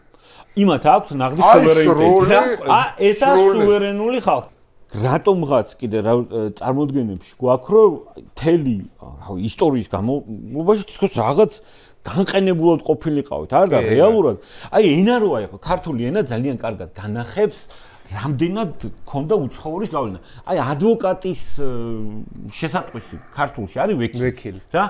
რეალურად ვექილი არის არაბული სიტყვა ვაქილ ალ-ჰაჯ არის ტიპი, რომელიც შენს ნაცვლად მიდის ჰაჯზე, ანუ ყველა მუსლიმის წმინდა მოვალეობა, ნაცვალია, ყველა მუსლიმის წმინდა მოვალეობა ერთხელ მაინც წავიდეს ჰაჯზე. მაგრამ თუ შენ დაუშვათ ხარ დავრდომილი, ხო? და ლოგინიდან ვერ დგები, არ თუ ჰაჯზე წახვიდე, შენ შეგიძლია ვიღაც შენს მონაცვლეს გადაუხადო, თან ხარო ის რო წავა ჰაჯზე და მოილოცავს მექას და მედინას, ხო? იმის საქციელი შენ ჩაგეთვალოს მადლად. მოხდი მოვალეობად. ანუ უამრავი სიტყვა, ბურჯი, ალამი, არამი, თერძი, ხარატი, რომელსაც ფანჯარა უცხო წარმოშობა. კი, მაგრამ ტაბლა. არაბული სიტყვები სპარსულიდან არის. ხო, ეგეცა ერთმანეთის გადასვლით თურქული თაბაში. კი, ტაძარი. კი, ეგ არის ჩემი აზრით ყველაზე დიდი მტრობა, იმიტომ რომ შეუძლებელია იყო იზოლაციაში და არ კონდეს რაღაც ცივილიზაციას, მით უმეტეს დასავლურ ცივილიზაციას არ კონდეს შენზე გავლენა. ანუ ჩვენ ხო სულ ვიღაცის გავლენის არა მარტო დასავლეთის კაცო, აი სხვადასხვა ხა ყველა ცივილიზაციიდან თუ კი საზოგადოებას აქვს შესაბამისი მიმღეობა და ქონდა ხო ამ საზოგადოებას. ეხა იზოლაციაში თავს რომ მოიქცევ ეხა მე ვარ ის ადამიანი, ვისაც სურს ამ ქვეყანაში იყოს ყმობა და კოლონიალიზმი კი არა. მაგრამ დასავლური ცივილიზაციის გავლენა ამ ქვეყანაში თუ არ იქნება, მაშინ რა იქნება ეს უკვე სხვა საკითხია. ან არაფერი არ იქნება, ან კატასტროფა იქნება. ან ურდო. ან იქნება ის რაც არის ჩრდილო კავკასიაში ეს კადიროვის რესპუბლიკა. აი მისი გავლენა, აი ეგეთი გავლენა გექნება. ეგეთ იდენტობას ჩამოგიყალიბებს პროპაგანდა. და მანდ მეც ახლა ბოლოს შვედეთში ვიყავ ჩასული და ყველაზე მეტად სხვათა შორის ჩვენს გვაქვს რა ეს პრობლემა რა აქეთან ნაწილსაც, ჯანსაღ ნაწილსაც. სულ საუბრობთ აი გონება გვაქვს მიმართული საზოგადოებასთან საუბრის დროს, რომ აი რას იკეთეს მოგვიტანს ჩვენ დასავლეთი და რას მოგვიტანს ევროკავშირი და სოციალური პოლისები და ასე შემდეგ. მაგრამ მე ვფიქრობ ხოლმე პირიქით. აი საქართველოს რისი მიცემა შეუძლია ევროკავშირისთვის. რისი მიცემა შეუძლია დასავლური სივრცისთვის. აი რა არის ის, რასაც ჩვენ შევქმნით. რა არის იმ კულტურის ნაწილი, რომელსაც უკეთ გავაცნობთ, რომელსაც გავახსენებთ. აი ეგ არის მთავარი. სახელმწიფო უნდა აზროვნებდეს ესე, ანუ ხელისუფალი ამ ქვეყნის უნდა იყოს ორიენტირებული რაზე, რომ გარდა კავკასიის არეალისა, რომელიც ძალიან მნიშვნელოვანია, ხო? ჩვენ გვჭირდება დიდი პოლიგონი საკუთარი თავის წარმოსაჩენად. და ეს არის ზუსტად ის ევროპული ოჯახი, რომელთანაც კავშირი ამ ქვეყანას სულ ჰქონდა და ბიზანტიის იმპერიის მარცხის შემდეგ ბევრად უფრო მძიმე პრობლემის ქვეშ აღმოჩნდით, ხო? და აი ამან რაღაცა ფარდის ქვეშ მოგვაქცია და დღეს როცა ესე ახლოს მართლა არ ყოფილვართ რამდენი ხანია, რომ დავბრუნდეთ იმ ცივილიზაციაში, რასაც დასავლური ცივილიზაცია ქვია. სადაც კი არა, ისტორიულად მართლა ისტორიულად იქ ვართ და გაფორმება ჭირდება, თორე ეხა არ ვიცი, მე მგონია რომ დღეს ენერგეტიკული ენერგიული თვალსაზრისით აი სხვათა შორის მითხრა იქ ერთ-ერთმა ევროპარლამენტარმა, რომ ევროპაში ძალიან ცოტა ქალაქი არის და ძალიან ცოტა ადამიანია, რომელიც ევროკავშირის დროშის გამო გააკეთებს იმას, რასაც თბილისის ქუჩაში აკეთებენ. თვითონ ევროკავშირის წევრები. აი რასაც ჩვენ ამის გამო გავდივართ, ოღონდ ევროკავშირი ჩემთვის არ არის მიზანი, ეს არის მიზნის მიღწევის საშუალება. და ესეთ ვითარებაში აი სახელმწიფოებრივი აზროვნებიდან გამომდინარე აი კატასტროფის წინაშე აღმოჩნდით, რომ ამ ქვეყანაში უფრო არასამართლიანი არჩევნებია, კრიმინოგენული ვითარება უარესია ვიდრე ოკუპირებულ ტერიტორიაზე. აი დღეს რო აი ვიღაც აფხაზი ეხა შენ იქედან მოდიხარ, ანუ შენ ხო იქედან მოდიხარ, შენი ტკივილი არის, შენი წარსული იქ არის, აი რომ აი ეხა რო გადმოვიდეს 10 აფხაზი და რო გითხრას რატომ და შემოვიდეს შენ სად მეპატიჟებ აი სად მოყავს ან აი მოდის ევროპელი მოდის ევროკომისარი და გეუბნება რომ აი შენ აი ამ წუთას როგორც რა ქვეყანასაც ისეთი კარგი ბელარუსები ვნახე ამ ტიხანოვსკაიას ოფისიდან და ასე შემდეგ მაგრამ იმ სახელმწიფოს ევროკავშირში ვინ შეუშვებს ისეთი ფორმაციის არის და ჩვენც რაღაცა ეგეთი ვხდებით უპრიმიტიულესი ფორმის ხელისუფლება გვყავს რომელიც აი ამ ყველაფერს გაკარგინებს კონკურენციას გაკარგინებს და ხა ჩემთვის არის რაღაცა დიდი იდეები ხო ერთი არის რომ მინიმუმ რაც გაქვს იმის კონსერვაცია გააკეთო და შეინახო რომ გელათი არ გენგრეოდეს თავზე პრეტენზია როცა გაქვს აი ხა 2 საუკუნის წინ არ ენგრეოდა ჩემ წინაპარს და აქ ანგრევ ყველანაირი ტექნოლოგიის პირობებში სამყოფი ხარ მე არ ვარ სამწუხაროდ ანუ იქაურ ტაძრები რომ ნახო როგორ კარგად უგლიან თურქები და მე ჩვენი ტაძრები რომ ნახო როგორ ცუდად უგლით ქართველები გაგიჟდები აქაც ეგ არის მეორე არის რომ შექმნა რაღაც ახალი რომელიც ახლა ორი დიდი მიზანი გვაქვს ხო ახლა ცოტა გავწდები ამ თემას ან ერთი არის რომ რაღაც საქართველოს საერთაშორისო ურთიერთობებში აღარ იყოს ობიექტი და იყოს სუბიექტი და იზოლაციაში მოქცეული სახელმწიფო ყოველთვის ობიექტია აი ხურდაფული ხარ ნებისმიერ დიდ მაგიდასთან და მეორე არის საქართველოს ტერიტორიული მთლიანობის აღდგენა აი ახლა რომ მოდის პირობითად შენს მიმართ პოზიტიურად განწყობილი აფხაზი რომელიც თვლის რომ აი სეპარატიზმი არის იდიოტიზმი, ვირუსია და უნდა დაბრუნდეს ქართული სახელმწიფოს წიაღში. აი რას თავაზ? რა არის შენი არგუმენტი? აი ამას, რომ ესეთი ევროპა არ მინდა. აი რასაც ხოცები აკეთებენ, ხო, ჯერ ხო ფარისევლები ყველანაირი მიმართულებით. ეხლა ეს დგებუაძე რასაც აკეთებს. ეს ხო არაკაცობის სიმბოლოა. კაცი არის როგორი არ უნდა იყოს კაცი, როგორი არ უნდა იყოს პოლიციელი. და როგორი არ უნდა იყოს ამ ქვეყნის მოქალაქე, აი განსახიერება, ხო? აი ამ სისტემაში ვინ უნდა შემოიყვანო? აი ამ იდენტობაზე რო დგახარ. რომ აი ყოველ დღე უკვე ფაქტობრივად აქციის მონაწილე გოგოებს ვიღაც ბიჭები, ეგრეთ წოდებული კაცები ხვდებიან და ასხამენ ამ ბრილიანტის მწვანე სახეში. და აი ესეთი სახელმწიფო არის ვინმესთვის მისაღები? აი ეგ შინაგანი თუ რამე არ არის ქართველობა ეს არ არის.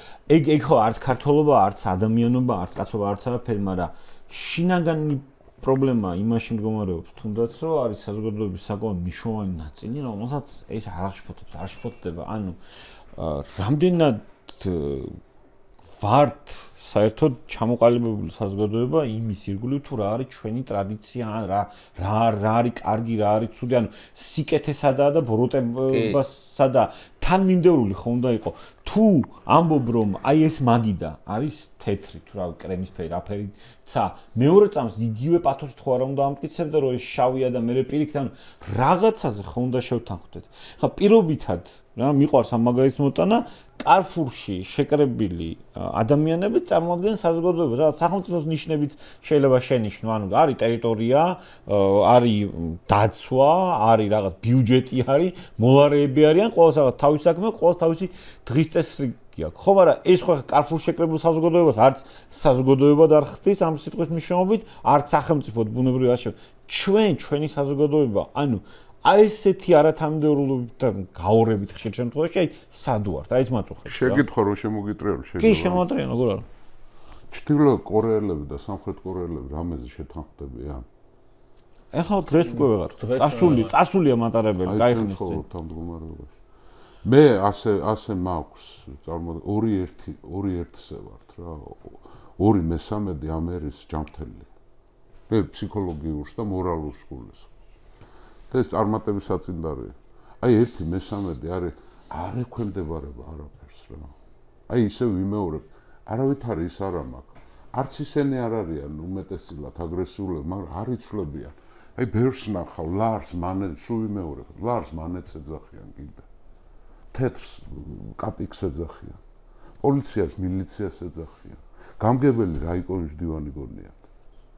პრეზიდენტი ცეკა არ იცვლება. შენ რასაც კორეაზე ამბობ, ეგ თუ დაგვემართა და გვჭირს ძალიან ცუდია იმხრივ რომ მართლა ერთი ხალხია ესენი არიან ერთი ხალხი რომელიც უბრალოდ ხო უკვე აღარ არის რომელიც იმდენად დაიწყნა რომ მორჩა ასეულობა საერთოდ აღარ აქვს გენეტიკაზეც დაეთყო ენის გარდა არაფერი გარეგნო ენაშიც აქვს უკვე ცვლილება აქვს უკვე ცვლილება ნუ იმდენად ღრმად ცვლილება ვერ იქნება ჯერჯერობით ენა არ ვითარდება მოდერნიზაციას გადის სამხრეთ კორეაში კორეული ენა მოდერნიზაციაზე ჩრდილოეთში არ გადის ხო ანუ ახალი არაფერი შედის ახალი ტერმინები არ ენაში ლექსიკონი არის სულ შედის ტალღები შედის ახალი ამიტომ ყავდა ჩვენის დიდი პედაგოგები ახლა აკაკი შანიძე და ისინი რომ ახალი სიტყვები რო შემოდიოდა იმათი დამკვიდრება ხდებოდა რაღაცებს თარგმნიდნენ კიდევაც ლიანდაგი ხო საიდან მოიგონეს ბებიამისი ამბობდა რომ ისა საბანი უნდა დავალიანდაგო რა და იქიდან მოიგონა ქვემეხი ხო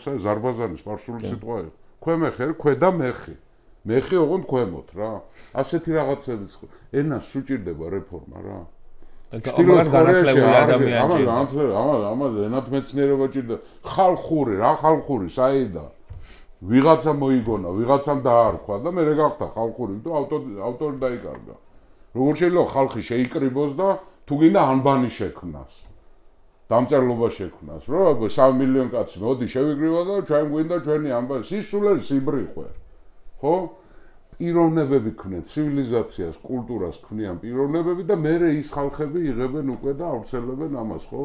და გარემოსაც აქვს, აი განათლებაზე როცა ვლაპარაკობ, კიდე გავიმეორებ, ბევრ გამთქვი, ახაც ვიტყვი რა.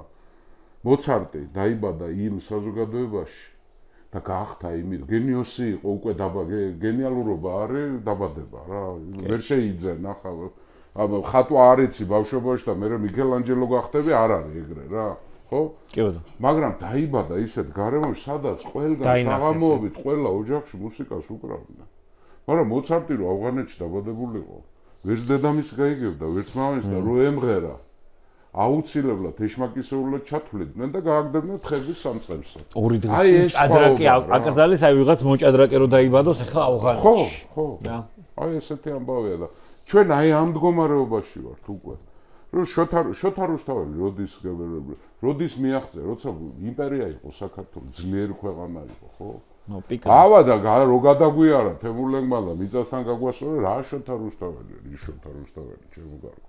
გადარჩენისთვის ომობდით მაშინ.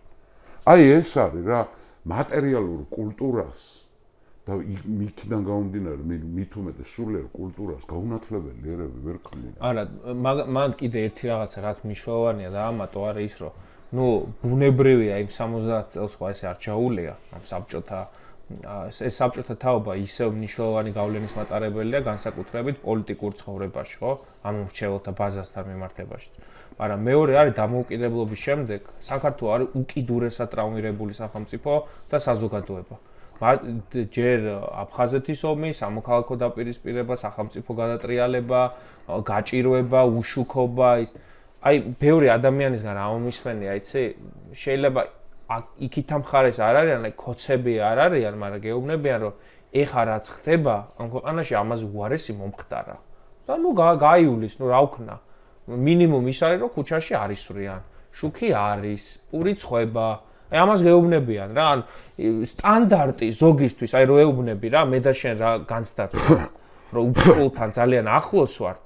ის გეუბნება, რომ უფსკრული ეგ არ არის, უფსკრული 93 წელს ვნახე. მაშინ უფსკრული თემურლენგია მამაშენის მიერ ნახსენები აგერ. იმაზე უფსკრული არ გაგართება. ანუ აქ არის სახელმწიფო, რომელიც უნდა მუშაობდეს საკუთარი მოქალაქის დამშვიდებაზე, ხო, აი სულ რომ ომი იწყებოდეს, სულ რომ რაღაცა ცუნამი მოდიოდეს, სახელმწიფო ხო რაზე ზრუნავს, რომ პანიკა არ დათესოს, ინფორმაციული ნაკადი აკონტროლოს და მისი მოქალაქე იყოს ფიზიკურად დაცული. ჩვენთან მუშაობს ყველაფერი პირიქით. სახელმწიფო გაშინებს, რომ რამე თუ შეიძლება მოკლავენ, სახელმწიფო გაშინებს, რომ რამე თუ შეიძლება კიდევ უფრო მეტად გეშიება. აი ომი იქნება, შეკითხო ხო შეიძლება დავსვათ. და ვისთან იქნება ომი? ვისგან გვემუქრება, ქოცებო, გაგვეცით ამაზე პასუხი, ხალხი რო დაზაფრეთ. ვისთან გვეშინია ომის? უკრაინასთან, თურქეთთან, სომხეთთან, აზერბაიჯანთან, ამერიკასთან, მონღოლეთთან, ტაილანდთან, თუ შემთხვევით რუსეთთან, თქვენ რო გევასებათ. არა, ვისთან გვემუქრება ომი, თქვენ? და თან უკრაინაში თუ მშვიდობა დამყარდა, ამათ მეორე ფრონტს ვინ ახსნევინებს? მაინც გაახსნევ. და როგორ არის, იცი? ჩემ წარმოდგენაშიც, აი 2020 წელს ეს პროპაგანდა ესეთი მძლავრი არ იყო და რაც მეჩვენებოდა რომ არ იმუშავებდა, აი deep state-ზე ვიცნობ ადამიანებს, ვისაც მუშაობს. აი ჯერა, რომ ბიძინა ივანიშვილი არის 21 საუკუნის რაღაც უდიდესი ქართველი მოღვაწე, რომელიც საკუთარი ქონების და იდეების გამო ეწირება deep state-თან ბრძოლას. წმინდა გიორგია გველეშაპს ებრძვის. ამის და აი ეგეთი ის ნაწილი არის პირმშო ამ საზოგადოების. იმიტომ რომ ნახე, აი ეს სიტყვა ხო არის რაღაცა ბაბლი, ხო? აი როცა გინდა ეს რითაც დავიწყოთ, ყველობა ხდება, დანაშაული ხდება, ასე შემდეგ. რომ ჩაუღრმავდები მის პოლიტიკურ დამოკიდებულებას რა დამნაშავის, რა სოციუმში ტრიალებდა ისეს. ორი აბსოლუტურად განსხვავებული პარალელური სახელმწიფო არის დღეს საზოგადოება არის საზოგადოება. ერთი არის სადაც სოლიდარობის მაღალი ხარისხია, სამართლიანობის მიმართ სხვანაირი განცდა და მეორე არის ჯოგური მიდგომის თან როგორ არიან 10-ზე მოგივარდებიან, გადაგიღებენ ვიდეოს როგორ ხცემენ, როგორ მოგაყენებენ შეურაცხყოფას. აი ეს აი ეგეთი რაღაცები თან საერთოდ ქართველობაში როგორ ხდება ან რაინდობაში ან რა. აი რას აი ხო გვასწავლდნენ რა ვსწავლობთ ახლა ვეფხის ტყავსანს სწავლობთ და ვეფხის ტყავსანი ხუთიანი რომ მიიღო ქართულში, ალბათ მე-4-ზე მეტი ვიცოდი ზეპირად. რა? ეხლა ბუნებრივია არ ვიცი, მაგრამ ნუ მართლა ხე ლექსები და საზეპიროები და პლუს ანუ შენ იზრდებოდი რაღაც გობრონზე იზრდები იქ რაღაც ანუ იოთამ ზედგინძეზე იზრდები ზვიადაურზე ძალს რაღაც აი რაინდულ რაღაცებს ვიზრდები და უცებ 20 ცემს ეს ჩემ უბანში აი იქვე ახლოს ბიჭი წინა წელს მოკლეს ცემით რა აი საშინელ 18 წელს ბიჭი მოკლეს შაკო რა დროს ქურდულიაო თან დაიწყო აი ამას აყვნენ ამ ბიჭმა გაეხუმრა ვიღაცებს რა დროს ქურდული ცემით მოკლეს ბიჭო ერთი ტიპი არ აღმოჩნდა შუა ცემაში რომელიც იტყოდა რომ გაჩერდით ხალხო რასაკეთებთ რა აუ ეს რაში წერია რომელ ქართველობაში წერია რომელ ადამიანს რაში წერია აქციაზე რომ არავინ არ არის ღმერთის მადლით მკვდარი ეს ხო მართლა უფლისნებაა ეს ხო მართლა უფლისნებაა იმათი მხრიდან იმდენი ადამიანი იყო განწირული ამისთვის აი საერთოდ სკოლაში ალუდაკეთელავს ასწავლიან ახლა. კი, ახლა არის. აი რო ასწავლიან, რას ასწავლიან, როგორ ასწავლიან? როცა სხვებს წირავს მუცალისთვის. გახსოვს ხო? კი, როგორ. ეს ქოცები თემის მხარეზე არიან თუ ალუდას მხარეზე? მოდი, ერთ წამს რა, მანდ ერთი მნიშვნელოვანი ამბავია კიდე. ვის მხარეზე? სკოლა რახან ახსენე. სამწუხარო ვაჟა ალუდას მხარეზე. მან ამ ქვეყანაში ნახე როგორ არის პრობლემა გახდა რომ ერთი 20 წელია ამ ქვეყანაში ვაჟას ვერ შეწუდებია. არჩევნებში ვაჟას ისე არასწავლიან როგორც ის ანუ ვაჟას ერთდროულად სტუმარ მასპინძელს როგორი ჩვენ ზოგად საკაცობრიო იდეები აქვს ვაჟას. არა, მან სიზმარი ხო გახსოვთ იქა. კანიბალიზმი. ეს არის აი რაღაცა ბიბლიური თემაა ეს. ბიბლიური თემა. ხო და ნახე რას გეუბნები. შეხედე რას გეუბნები.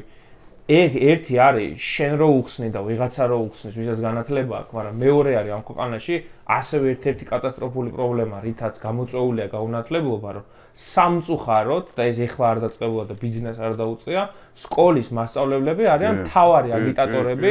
აი მე ყველაზე არ ვამბობ ღრმა პატივისცემა ზოგადად ამ რაღაცა დამსახურებულ მასწავლებლებთან, ვინც არიან და პატრიოტები არიან და აქციაზე და მე უამრავი ძალიან კარგი მასწავლებელი მყავდა, მაგრამ ახლა ჩემი სკოლის მაგალითზეც დღეს ისეთი ახალი მასწავლებლების რაღაც კასტა გაჩნდა, რომელიც აი რო შეხვალ არის აი აგიხსნის აუდა ქედელაურს შეხვალ ბავშვი Facebook-ზე და შენი მასწავლებელი აზიარებს რომ არსებობს deep state და რა კაია რომ ვიღაცა galახეს აქციას.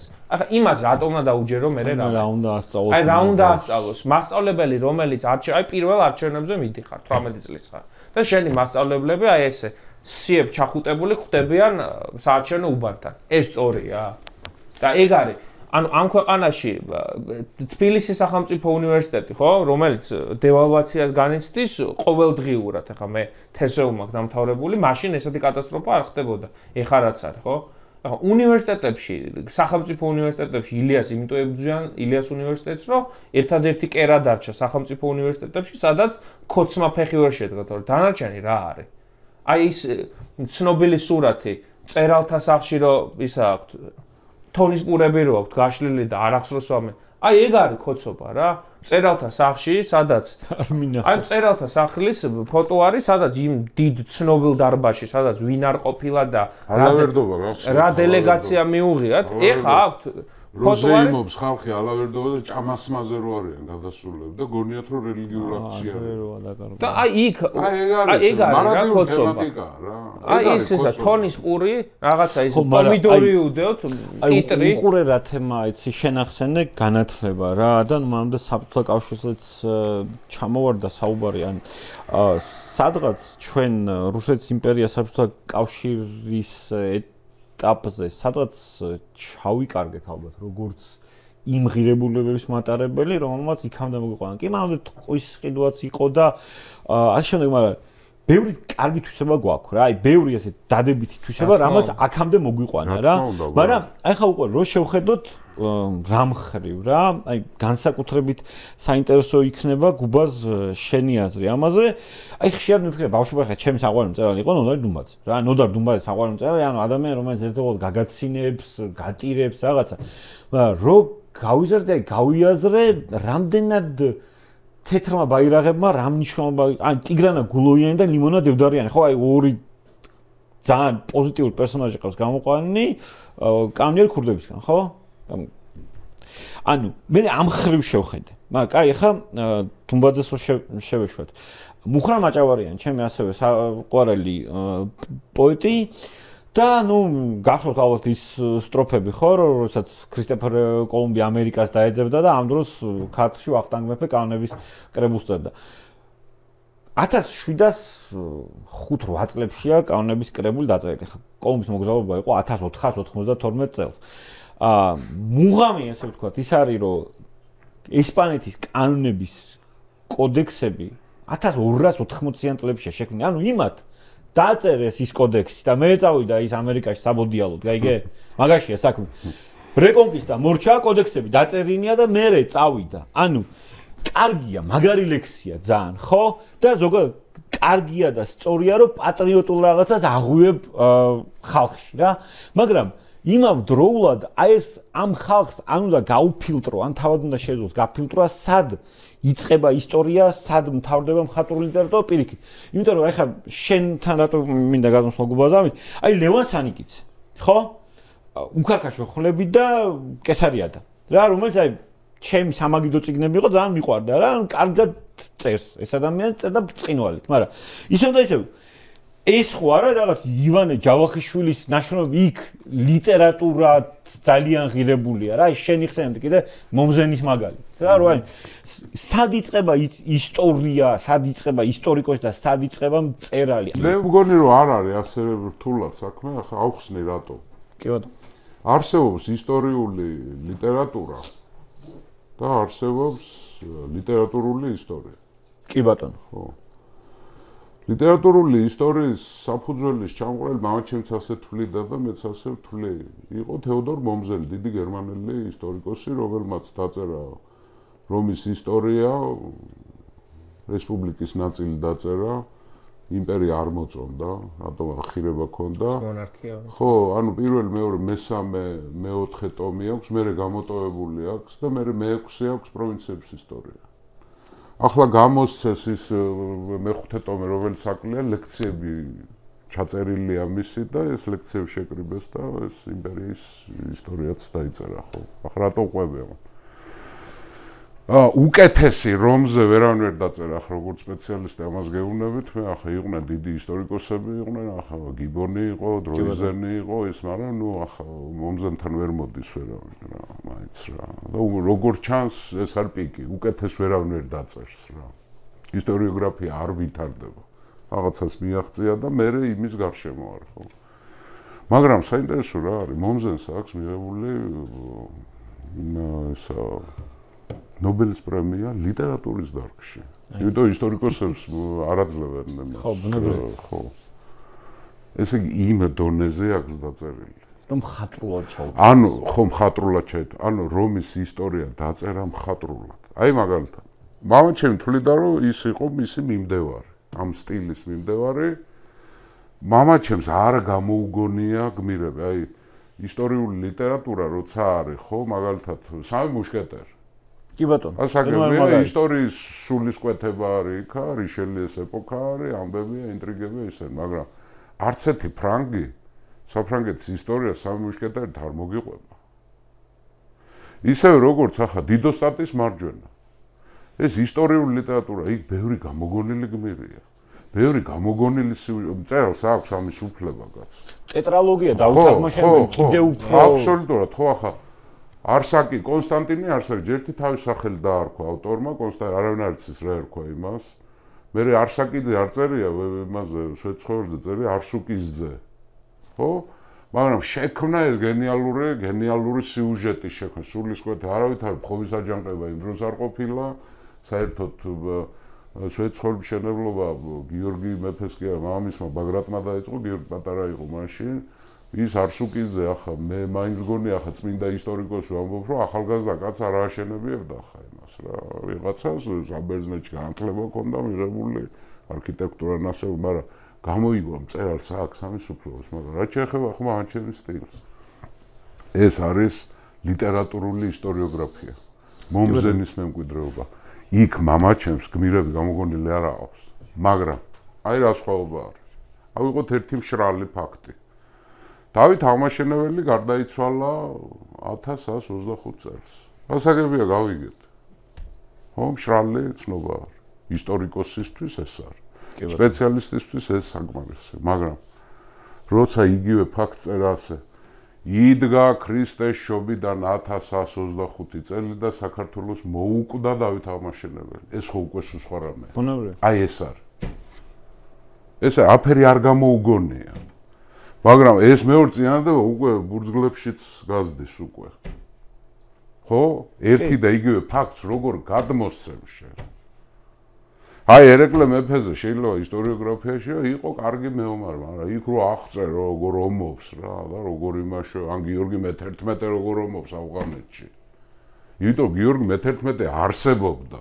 კი ანუ შეიძლება ურგენხანი არსებობდა. შეიძლება დაწერო ომობს და შეიძლება დაწერო ხვალს იქნებ ანუ უშიში ვითარცა უხოცეს. ხო, ლომივი შეიჭრა. არა, ხა სადოქტორო ნაშრომი არა, სადოქტოროს ასე ვერ დაწერა. ბუნებრივია. სადოქტორო ნაშრომს ხა თანამედროვე ისტორიკოსი ბაბუაჩემის წიგნის ციტირებით ვერ დაწერს.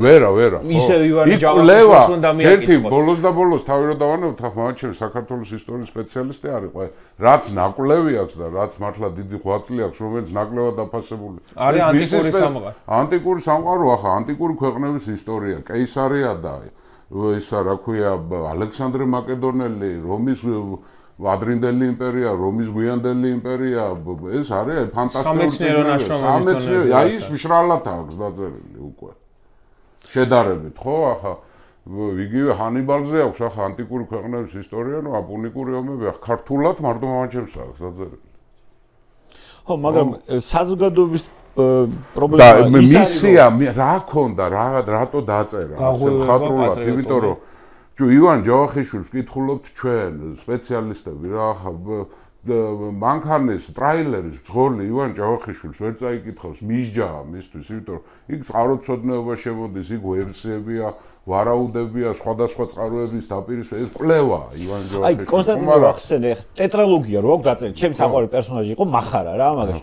ხო და ეხა ტეტრალოგია რო წარმოიდგინო, რომ ისტორიული აი ეგ არის ისტორიული ლიტერატურა რა. ხო, აი მაგას გონე, მაგრამ უბრალოდ ზოგადად ის რაც სახალხო. ამიტომ დარგობრივად სხვადასხვა რამე. საზოგადოება აი მამაჩემ რასაც წერდა, რომელიც ჭირდებოდა მაშინ. საქართველოს პრინციპი, აქ გმირთავ არამე, ხო, მაგრამ გამოგონილი გმირებიც არის იქა რა. კი, რა თქმა უნდა. ჩვენ ახლა მამაჩემს გამოგონილი დიალოგები არა აქვს. ხო.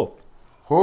რაც არის ცნობილია, ქართული წყაროები, არაბული წყაროები, ბერძნული წყაროები, ძალიან ხშირად ძველი ქართული ციტატები აქვს, ძველი ქართული წყაროები. იგიც კარგი გამახსენე, გმირთავარა, მე გმირთავარა უარამირო. სხვათა შორის ბევრს ეშლება. კი. ეს იყო ლევან გოთუა და ლევან სანიკიძე ბევრს ეშლება რა, ხო. ალბათ დარგი, ხო. დარგის ისა, აბსოლუტურად განსხვავებულია, ეს არის ლიტერატურული ისტორიოგრაფია და ეს არის ისტორიული ლიტერატურა. ლიტერატურული ისტორიოგრაფია არის იშვიათობა საქართველოში, მაგრამ ისტორიული ლიტერატურა არის ბევრი, რა ვიცი, ყველა წერს, ვისაც არ ეზარება, ახლა ისტორიაზე წერს, აბოლოდო ზაანებს თავი, მადლობა ღმერთს. ხო, მაგრამ აი ეს არის რა, მამაჩემის ამოცანა იყო, რომ ქართველებს ესე დაწყებული ტრაილერის ბრძოლს და დამთავრებული სულ მახსოვს, სულ ყვებოდა, რომ დილით ერთხელო მე ისა იწვა ჯერ უთენია იყო რა ტელეფონი რეკავსო და ავიღე ტელეფონი და ბატონი ლევანი ბრძანდებით ახალგაზრდა კაცი ახ 77 წელია პირველი ტომი გამოვიდა უხარხაშო კიო მე გაწუხებთ ევგენი ხარაძე დიდი ასტრონომი კი ხო აკადემიის პრეზიდენტი საქართველოს მან ჩემი ამბობს აი ცა გაიხსნაო ჩემთვის და მადლობა გადაუხადა რა დიდი მადლობა რომ აი ასეთი წიგნი დაწერე და ასე ანუ ევგენი ხარაძიდან დაწყებული ჩვეულებრივი ხო მეთონით დამთავრებული ყველამ წაიკითხა და ყველამ გაიგო კი აბსოლუტურად კი აი ეს იყო მისია და გამოუვიდა სხვათა შორის კი ახლაც ეს თავიდან სპეციალური მომზადება და ისევ ძალიან მოთხოვნადი ნამოღვაწარ სპეციალური მომზადება არ ჭირდება აი ივან ჯავახიშვილი რო წაიკითხო ჭირდება მომზადება რა ვერ გაიგებ რაღაცას წამიკითხავს ივანე და ნუ რა შედარება პროფესიონალი უნდა იყო და მე შენ უნდა მოუყვე ჩვენ მაგრამ ივანე ჯავახიშვილი რო არ ყოფილიყო ბაბუაჩემი ახლა ივანე ეს ხო საფუძველთა საფუძველი ეს არის გასაგებია მაგრამ უბრალოდ აი სამწუხარო რაზეც თავიდან ვცხოვრობთ ეხლა სამწუხარო ისაა რომ საზოგადოებას რაღაც ნაწილს ეს ფილტრი არა აქვს ბიჭო არა აქვს ვერ ფილტრავს და დაუწერ Facebook-ზე სტატიას და პრობლემურია მაგრამ რაღაც მოურჩენელი პრობლემა ეს არა რომელიც სადღაც გადაგჩეხავს ეს არ არის ასეთი პრობლემა თუმცა უნდა აუხსნათ რომ რა სხვაობაა დიდოსტატის მარჯვენას თქვათ შორისა და თქვათ ლაპარაკობთ ის ამასაც არ კითხულობს ეხლა არის ხალხი ვიღაცა კითხულობს იცი როგორ არის აი ეს ახალი თაობა რაც არის აი ცოტა იქითა ნაწილი რა აი ახალი თაობის კოცი ყველაზე ცუდი სანახავია ზოგადად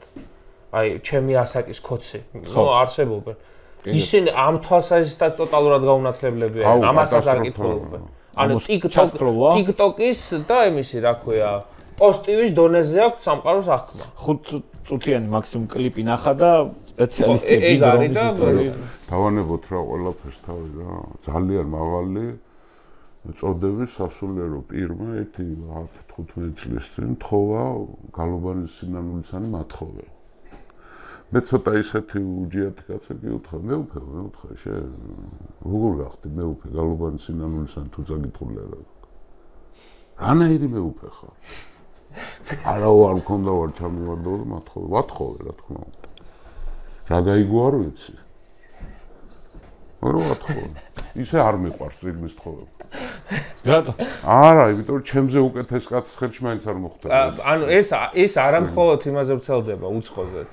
მეტრომი მაგ ამის წიგნი რეკავს. არა, ყველაფერი შეიძლება წიგნი. ეხლა ერთ წამით რომ გავჩერდეთ აი ოჯახი, ბიბლიოთეკა არ უნდა დატოვოს.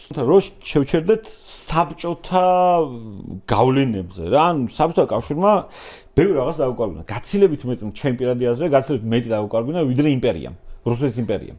რა?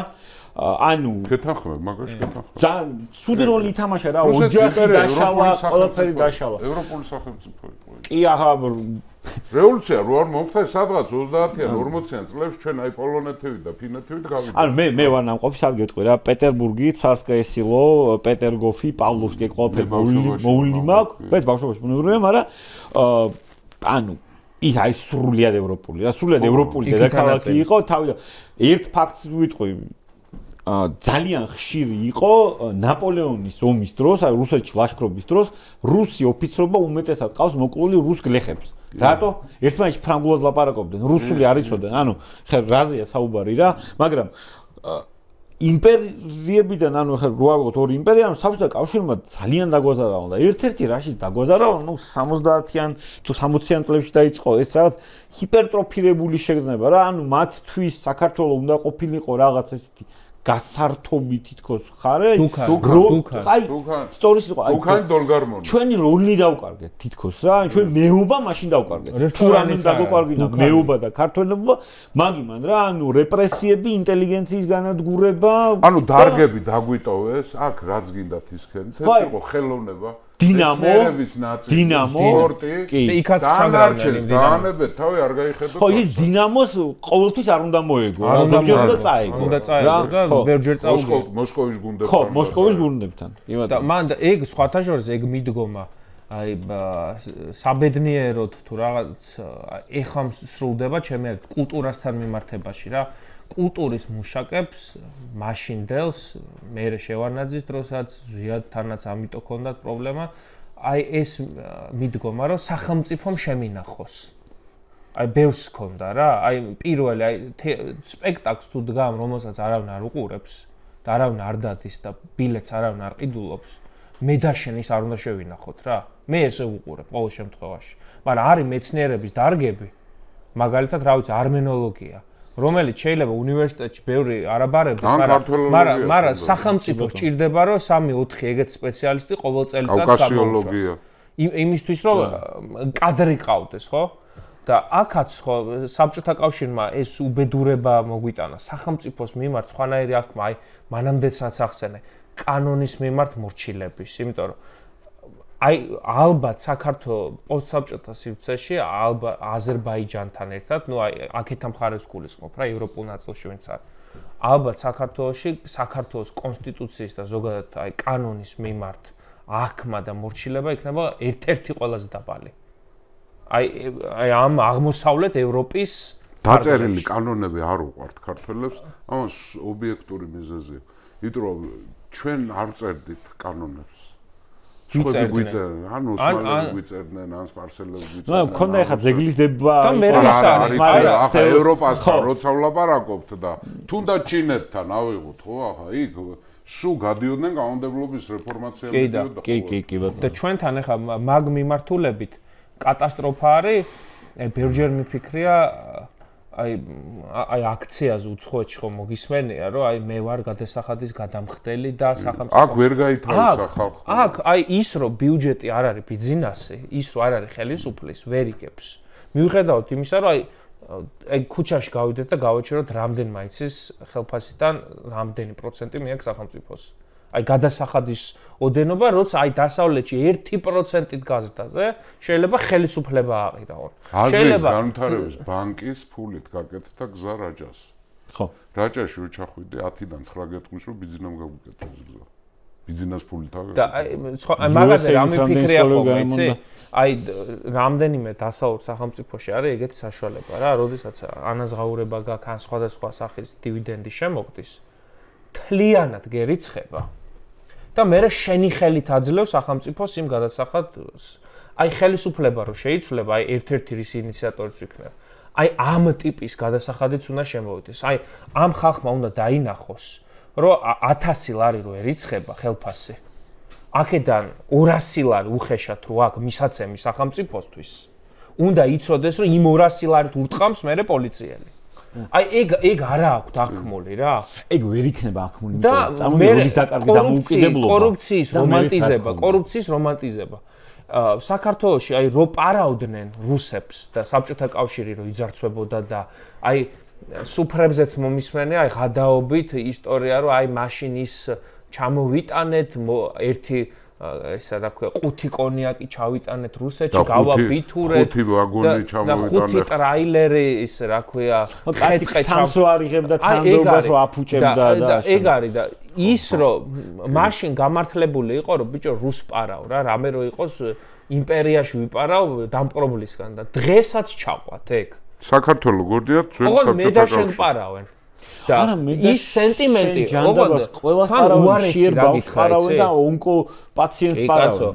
და ყველაზე უარესი რა გითხრა, არის ის რომ ამ აქმაში საერთოდ არ აწუხებთ მოწყვლადი ფენები, რას ელიან და რას იღებენ. თბილისში ახლა რაღაცა ბოლოს რომ მოვიძიე უფასო სასადილოები სადაც არის. ერთი კაცის გამოკვება დღეში უჯდებათ ლარი და 5 თეთრი.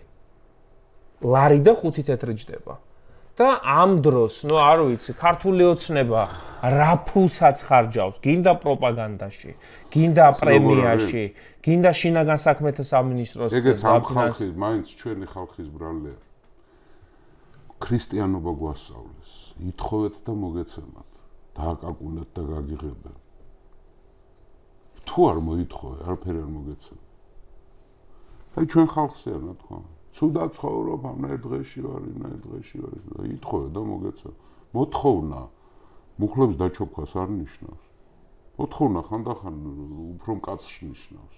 აი რაც დაემართათ ბაზრობის ხალხს და ეწო დაიღუპა ხალხი. ხო? ვაგზალზე, ხო? ასგა ვაგზალზე. ხო უნდა ვთქვა სიმართლე რა, აღარ უნდა ენის მოჩვენა. სუ ქოცურია მომჩეველია ის. ხო. ნუ ამას ახლა ეგრე ვერ ვიტყვიდე. კაი რა, მოდი რა, ახლა როცა 2/3 არის ერთი, უკვე ასე ითქვა. ასევე ის აწყალი ბიჭები კაცო მე შეხტები. არ იკარებენ არავის.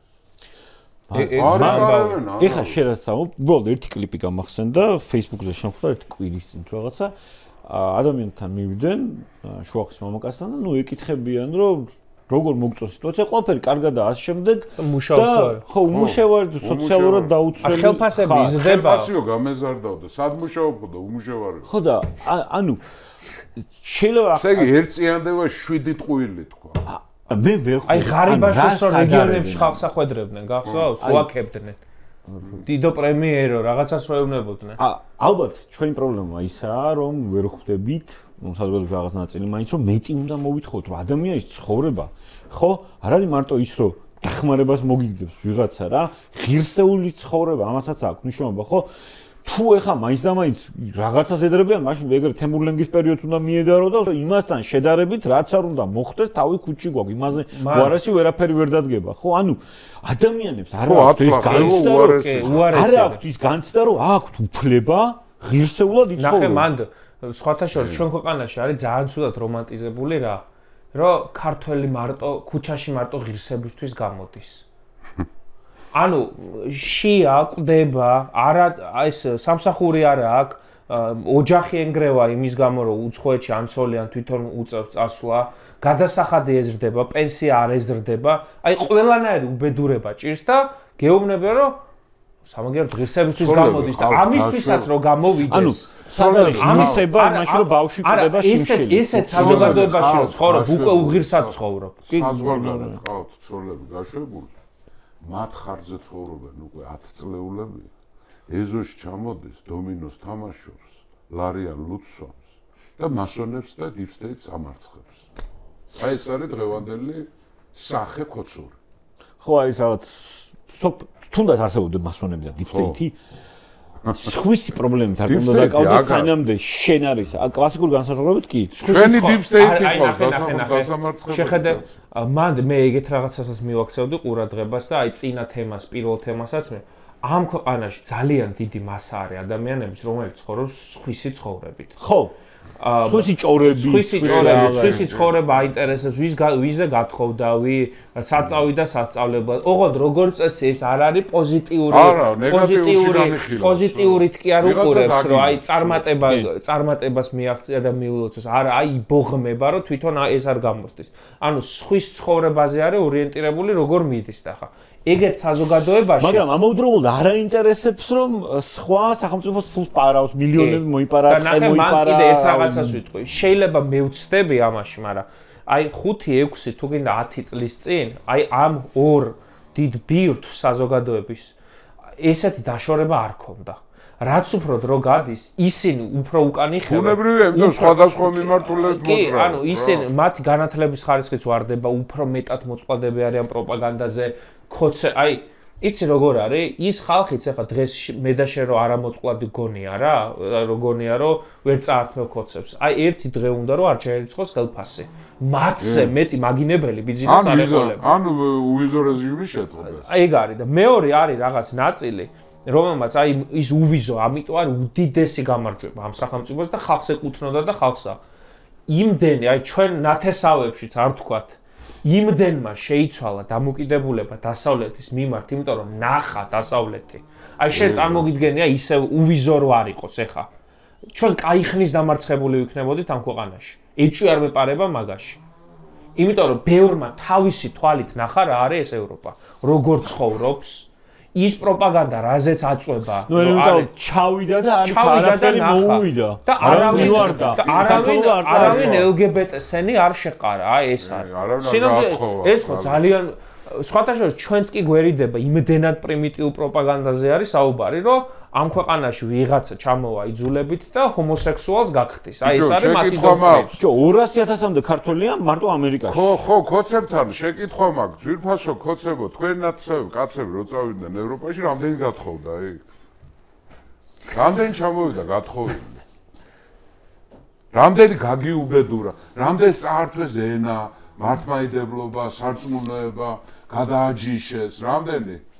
გადაჯიშებული ქართველები რუსეთში რო ვინახავს ისე უნდა. რუსეთში სადაც ყველაზე მაღალი მაჩვენებელი ევროპაში რამდენი გაგითხოვეს ის ანკმარი ან და ის ეხა ბოლოს ძალიან მაგარი კვლევა იყო ის ქართულმა ოცნებამ რატომღაც როგორ აჩვენებდნენ მაგრამ ყოველთვიურად რა ინტენსივობით დადის მრევლი რუსეთსა და ამერიკაში ეკლესიაში ყირა 6% დადის რუსეთში და 52 დადის ამერიკის შეერთებულ შტატებში. ამერიკაში ნამყოფი ხარ? მე ვარ ნამყოფი. შენ, ანუ, რამდენჯერმე ნამყოფი ერთი წელიწადი სწავლობდი საერთოდ და აი ძალიან ეკლესიური ხალხია. კი, ძალიან ჩემი მეგობარი სწავლობს. ირაკლი გაბლაშვილი სწავლობს წითელი ამერიკა ეგრე. ეგენი ვაიმე. ერთსართულიანი ამერიკა არის ევანგელისტური.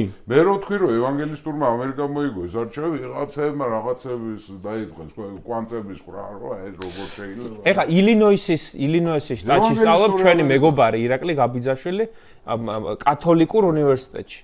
ნუ არ ვიცი ეხა ყოველ კვირას აგზავნის ხოლმე რა განწყობა არის იქ. არც ერთი მე ეჭვი მეპარება რომ საქართველოს სასულიერო სემინარიაში იყოს ეგეთი აღქმა ქრისტიანობის. იცი რა არის ერთი აი სულ სხვა დონეზე არის. ერთი პრობლემა ალბათ რაც ჩვენ გვაქვს კიდე ის არის რომ ჯანსაღი კონსერვატიული ძალა ჩვენში არ გაჩნდა რა. ანუ აი პირო ისე როგორც განათლებული ლიბერალიზმიც შევადარო.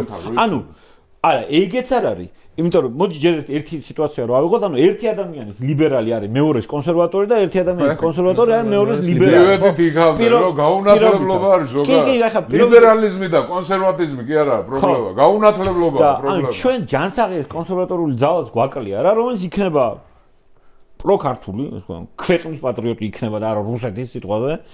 რომელსაც რაღაც ტრადიციული ღირებულებები და რაღაცები სრულიად ნორმალური იქნება და თან იქნება კარგად ახსნადი ყველასთვის, რომ შენ ტრადიციული ღირებულება არაფერთან არ გაპირისპირებს და არსად არაფერს არ გართმევენ. ბერძენს რო არ წაართვეს და რუმინელს არ წაართვეს და ბულგარელს არ წაართვეს და პოლონელს არც შენ არაფერს არ გართმევენ. სიცილიელს, კორსიკელს, სარდინიელს, ასე შემდეგ და ასე შემდეგ რა. და თან შენც როგორც არის საქართველო და ქართველი რო ხარ, იმდენ მრავალფეროვანი ხარ, შენ სამზარეულო აიღე ელემენტარულად და შენ სამზარეულოს ჩახედე რა. იმპერია ხარ. სამზარეულო იმპერიაა საქართველო. ჩვენი სამზარეულო ათეულში შედის ყველა დათვლით.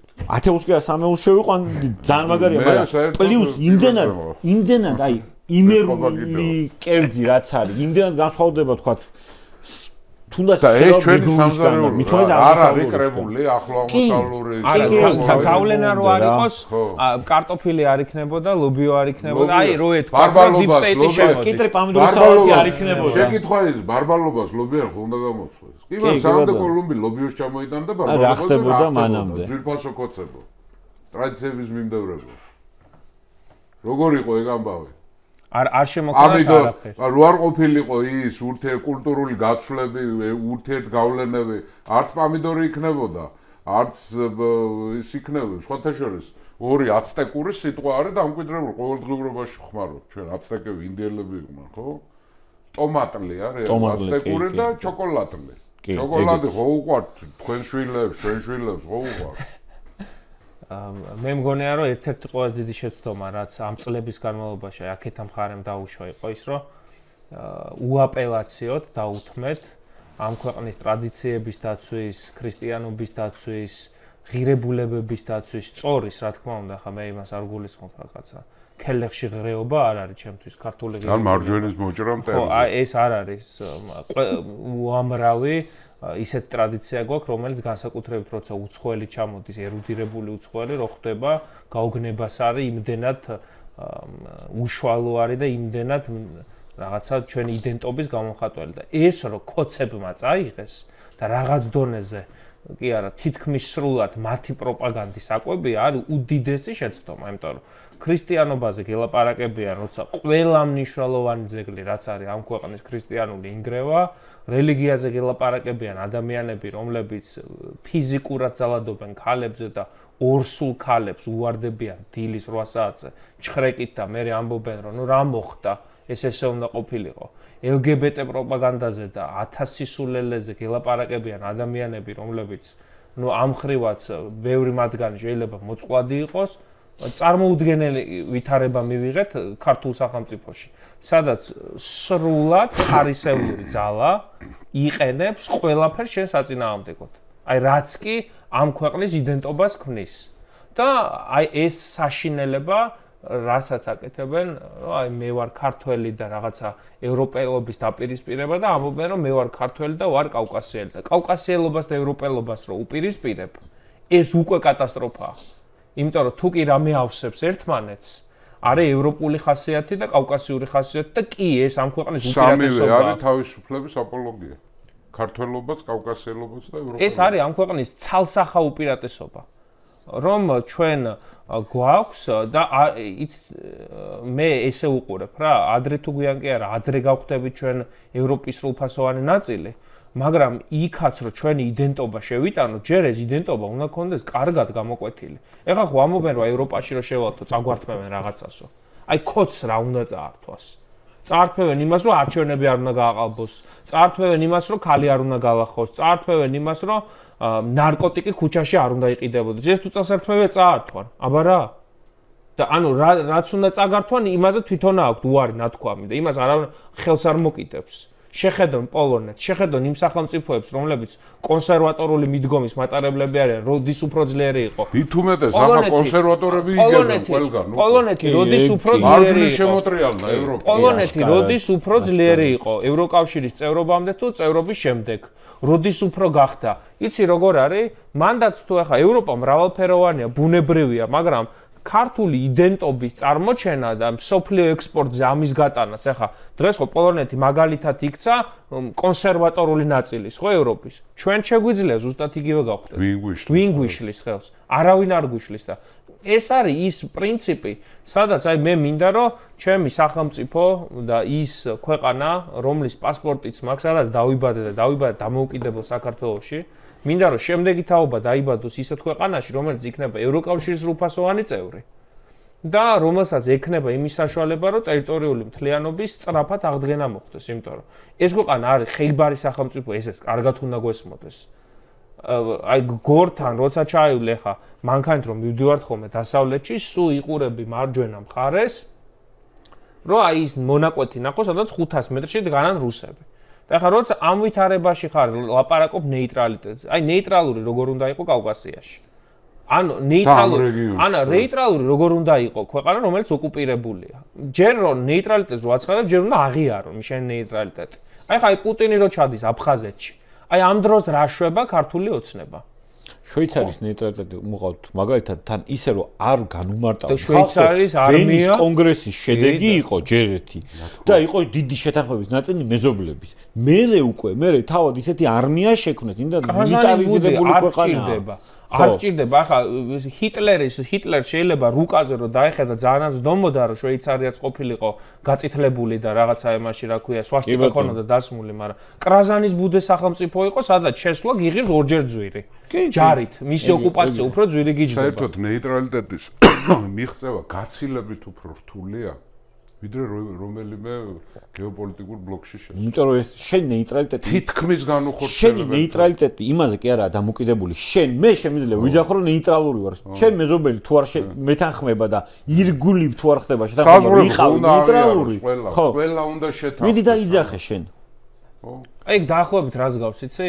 აი აქციაზე ჩვენ ამდენიც არ უნდა ვიძახოთ, რომ ჩვენ სუფთა ხელებით არავის არ ვუშლით ხელს და ისინიც ნუ შეგვიშლიან ჩვენ ხელს, გამოვარდება მე სპეცნაზმი და დაგიშვებს თავში.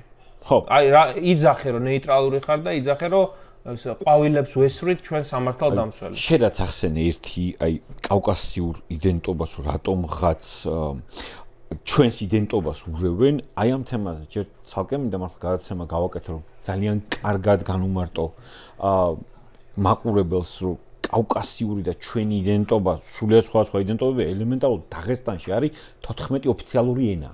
აი დიალექტები არის 50-ზე მეტი, ხო? მე მარტო სამხრეთ კავკასია რო აიღო. სომხეთი, აზერბაიჯანი, საქართველო, სამი არ მარტო სხვა ქვეყანაა, სამი სხვა კულტურა, ენა, სრულიად განსხვავებული რაღაცებია და ისტორიულადაც რო შეხედო, ჩვენ კი არასოდეს არ ვიყავით მიბმული რაღაც დურძუკთა თუ ღლიღთა იდენტობაზე. პირიქით, როდესაც ჩვენ მივაღწიეთ პიკს, ისინი იყვნენ მათი იდენტობა ქართული იდენტობაზე მიიბა ძალიან რაღაც დიდი ხნის განმავლობაში, ნუ მე უბრალოდ გასაგებია მონღოლები, ასე შემდეგ და ასე შემდეგ საქართველოს სახელმწიფო დასუსტდა, დაიშალა და ასე შემდეგ, მაგრამ ჩვენი იდენტობა ვერანაირად კავკასიაზე რო კავკასია არის გეოგრაფიული ლოკაცია თორე ქართული იდენტობაც შენ რო ამბობ რომ ქართული იდენტობა და კავკასიურია და რაღაცა შენ ქართული იდენტობა გამიც არ გესმის ჩვენ აბსოლუტურად აი რა არის აი თქვენთვის ქართული იდენტობა ხო აი როგორ რა შუაშია შენი იდენტობა დაღესტნელის იდენტობასთან რომელსაც თავის იდენტობა არ აქვს განსაზღვრული შეკითხვა მაქვს ზანი ფასეულობითი ნაწილი რო ავიღოთ აი კი ბატონო მორალური, ეთიკური. დღევანდელი მონაცემით, ადრე რა იყო ამას დავანებოთ. დღევანდელი მონაცემით ქართველებს შოტლანდიელებთან უფრო მეტი გვაქვს საერთოდ თუ ყუმიხებთან. შოტლანდიელებთან. იმიტომ რომ ორივე ძველ და ახალ აღთქმაზე ვართ გაზრდილები. მორჩა და გათავდა. გათავდა მორჩა. 16 საუკუნის წინ მირიან მეფემ აირჩია და საქართველოს აირჩია დასავლური ფასეულობა. დასავლური ფასეულობა ვიღაცები თავს არიდებენ, ვიღაცები იგრიხებიან სირცხვილისგან, რატო ცხენიათ არ ეს არის ცივილიზაცია, ამ ცივილიზაციას ქვია ქრისტიანული ცივილიზაცია. ჯვაროსნები რომ ომობდნენ დიდგორში. შემთხვევით ევროპელები ხო არიან? ეგენი იყვნენ deep state-ის წარმომადგენლები. Deep state. დავით აღმაშენებელი შეკრული იყო ენჯეოშნიკები იყვნენ აიტყვი. სერვანტესი ლეპანტოს ბრძოლაში რო ომობდა თურქებთან და ხელი რო გაუხმა იმის მერე და მერე დაწერა დონ კიხოტი. რომელი ცივილიზაციის წარმომადგენელია? ვიღაც ამასაც აქვს მნიშვნელობა ევროპაში რატო გვინდა ევროპა? ვიღაცა შოპინგისთვის უნდა, ვიღაცას ლუკმაპურისთვის უნდა თავის ნათესავს გადმოუგზავნოს, მაგრამ ვიღაცებს გვინდა, იმიტომ რომ გუტენბერგი არის ევროპა. მასობრივი განათლება. როცა საბეჭდი მანქანა გამოიგონეს და ყველამ წაიკითხა. ჩემთვის ევროპა არის კარლოს დიდი, რომელმაც სკოლები გახსნა ყველაზე მიყრუებულ სოფლებში თავის სამეფოში. ჩემთვის ევროპა არის ჰომეროსი, ჩემთვის ევროპა არის გოეთე, ჩემთვის ევროპა არის შექსპირი, ჩემთვის ევროპა არის შოთა რუსთაველი, ვაჟა-ფშაველა. ეს ერთი ცივილიზაცია. ერთი ცივილიზაცია თავისი მრავალფეროვნებით. ურჩა და გათავდა. და არა აქვს არგუმენტი სხვა. ვიმეორებ 80 კილომეტრში მთავრდება ღვინის ცივილიზაცია, მთავრდება ღვინის დაწურვამ, ღვინომ, სასმელმა, ალკოჰოლმა გამოიცვალა სამყარო. ჩვენგან აღმოსავლეთ 80 კილომეტრში ღვინოს აღარ სვამენ ხალხო. კი, ბატონო. ჩვენგან აღმოსავლეთით 80 კილომეტრში პირჯვარს აღარ იწერენ. მეტი რა გინდათ? ხო, მაგრამ მათი გათვლა არის, რომ სამაგერად ჩtildeოეთში არიან. ჩtildeოეთში ჩინური კულტურა ჩვენთვის გაცილებთ უფრო შორი არის ვიდრე დასავლური კულტურა და ვიღაცა ქოცება გაზომეს რუკა რომ ამერიკა უფრო შორს არის. პრიმიტივები ნახე რა ჩვენ დასავლური კულტურა თურმე არის ფილადელფია და სიეტლი. ხო და მე ერთხელ ხო თქვი მე რომ ის გავრილოვი რო ჩასვეს მე ვთქვი რომ ზვიადის სავარძელში ჩასვეს ხო და დინარაც გამოვიდა ტელევიზორში და თქვა რომ ის ზვიადის სავარძელი კი არ იყო ეს სხვა სავარძელი. ეხა ვიყიდე ანუ მე ფასეულობაზე ველაპარაკები ისინი ავეჯით პასუხობ. გესმის რა ხდება? და რა გინდა შენ მეუნები რომ არაა ჩრდილოეთ კორეა ესო? მე რაზე ვლაპარაკობ და ესე ავეჯი დამithვალე მაგი ბიჭო გონია ის არ არის ის გალე დაიწვა ისა და ეს სხვა არის. ვაი ჩვენ და თუ ჩრდილო კორეა ვართ უბრალოდ. ჩვენ არა ვართ არა ეგენი არია. აი მე. იქ გაყოფილები მაინც არიან კაცო. გაგერ შენ სადარბაზოს მეორე მხარეს ცხოვრ ჩრდილო კორეელი.